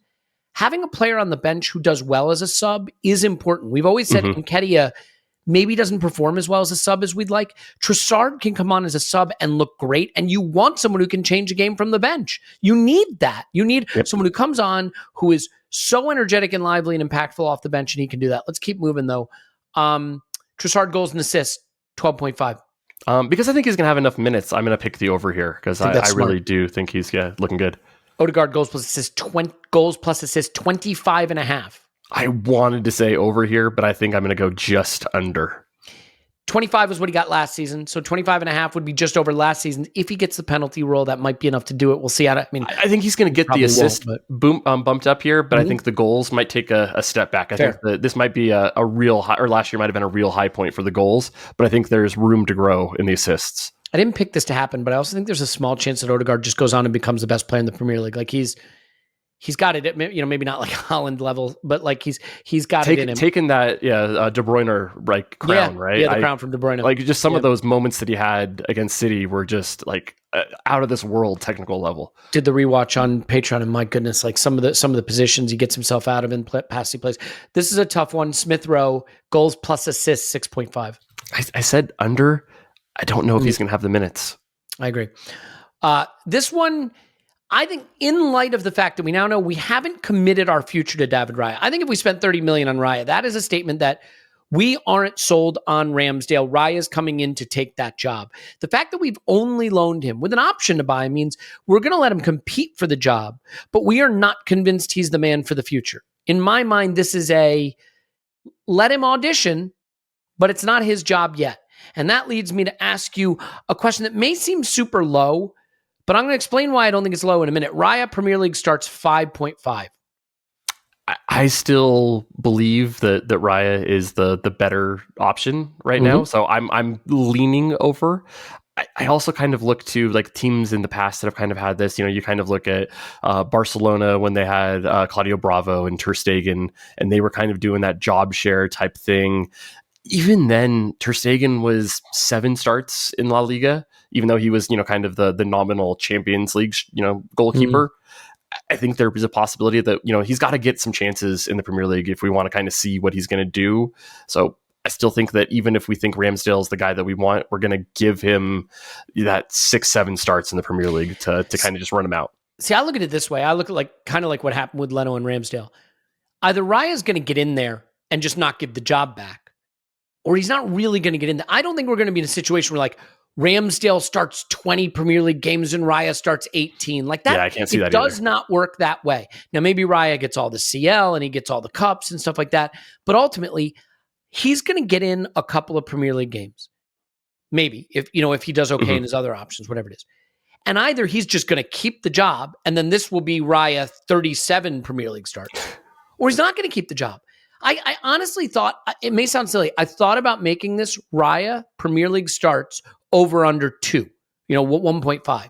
Because I kind of think he's either going to get in there and it's just going to become his job, which is what happened with Ramsdale, or he's just not going to get in there. Ramsdale's going to keep it down. And I think Ramsdale's going to get it to start the season, obviously. And unless he loses it, Raya just may not get the chance. Very, very interesting one to watch. But let's move on to Nketiah. Premier League starts 5.5 over under. I said under. I think he's the 4th option, I think, for striker as a starter. I think that I think if we're down, or needing something, I think he's still going to get plenty of those minutes kind of coming off the bench, especially, coming on that 75th, 80th minute. I just don't see the starts there for him. Yeah. I mean, it's getting to the point where if he's going to go on and have a big career, which he may still be able to, it is hard to see him being able to break out at Arsenal. I'm sure he feels in a tricky spot because the last couple of seasons he's had a few runs in the team and he's made some big memories, but has he played enough? Nketiah, goals over under 4.5? I did say over here. I think he's got 5 or 6 in him in his kind of cameos because I still think he's got maybe 1,000 minutes that he might be able to get to, and so that's a goal every other 90 kind of thing, maybe. Tim talked me into something that I think is actually really clever, which is I think we'll be really good this season. I think there will be games where we're pounding weak teams at home, and you could see Nketiah getting The last 35 minutes against. Well, especially when you consider we're going to play 100 minutes, 2 goals right? in that game. Yeah, especially if there's 10 minutes of stoppage time. He could play a 50-minute half against like Sheffield United at home or Luton at home, and potentially bag a brace in those games. You're at 4 goals right there. Last but not least, certainly not least, give me your top 4. Yeah, so I went City, Arsenal, United, Liverpool. I really kind of waffled there on 3rd, 4th. I think, 3rd through 6th right now is still really hard to kind of get any sort of grasp. I will almost put Chelsea in there because I think that that's a team that probably has like the largest spread on their outcomes right now. Like if you told me they finished 10th again, all right, okay. If they told me they finished 3rd, like, okay, I could see that too, right? Like it feels like there's like every outcome with Chelsea is there. I think Liverpool are kind of that same way too. Like it depends on how much you want to like buy into that end of season run where they, really kind of looked almost like old Liverpool being able to almost catch the, the top 4 race. But then it's like, I don't know who's going to play midfield there at Liverpool. Is that's still that big question. They just got to win 5-4 every game. Right. And it's like, it pains me like United, like, you know what? United's going to win that first match of the year and like everybody's going to be on the title challenge bandwagon again for United and it's going to be unsufferable. Probably Johnny Cooner's going to get a lot more mileage this season out of today is the day Manchester United entered the title race tweet. Post. Scott, like I think you hit the nail on the head. I think City and Arsenal are going to be very good. Very good. Forget where they finish. They're going to be very good. United, Liverpool, Chelsea, maybe Spurs if they keep Harry Kane, especially because like Kane just has that talent level that he can elevate a project, and Postecoglou might be quite good. Newcastle were a top 4 team. Like you tell me any of those teams, it's funny. I'm such a coward. If they keep Caicedo, right? I'm such a coward. I picked Brighton in my top 4, and then I couldn't stick with it. I had to back down. But yeah, I mean, if Caicedo stays, why not? And if they wind up getting Kudus and they can roll out Kudus, Ferguson, Matoma, that's a good and Ciso, right? Caicedo, like there's a lot of talent there. I don't know. The old veteran Solly Marsh still there. Yeah. Dunk who do they have? Not Dunk. Who's there? Dunk's at Newcastle. The big guy. Yeah, I know. Yeah, he's talking about. Yeah, I don't know. You know what? We've come to the end of a very long prediction episode. I think we should knock it on the head while we are still making some semblance of sense. Scott and I are going to be doing a live stream right before the Manchester City game kicks off, an hour before kickoff tomorrow. So you'll be able to watch that an hour before kickoff tomorrow. You'll be able to watch us do a live stream before City. We'll preview not really the City game. We'll preview our game against Forest. We'll preview the season a little bit more there and have a hell of a lot of fun and try to do more live streams for you this season.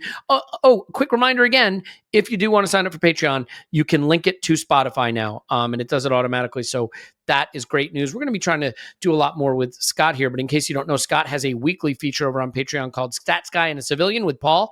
We're still trying to figure out who the stats guy is and who the civilian is. It is an awesome episode.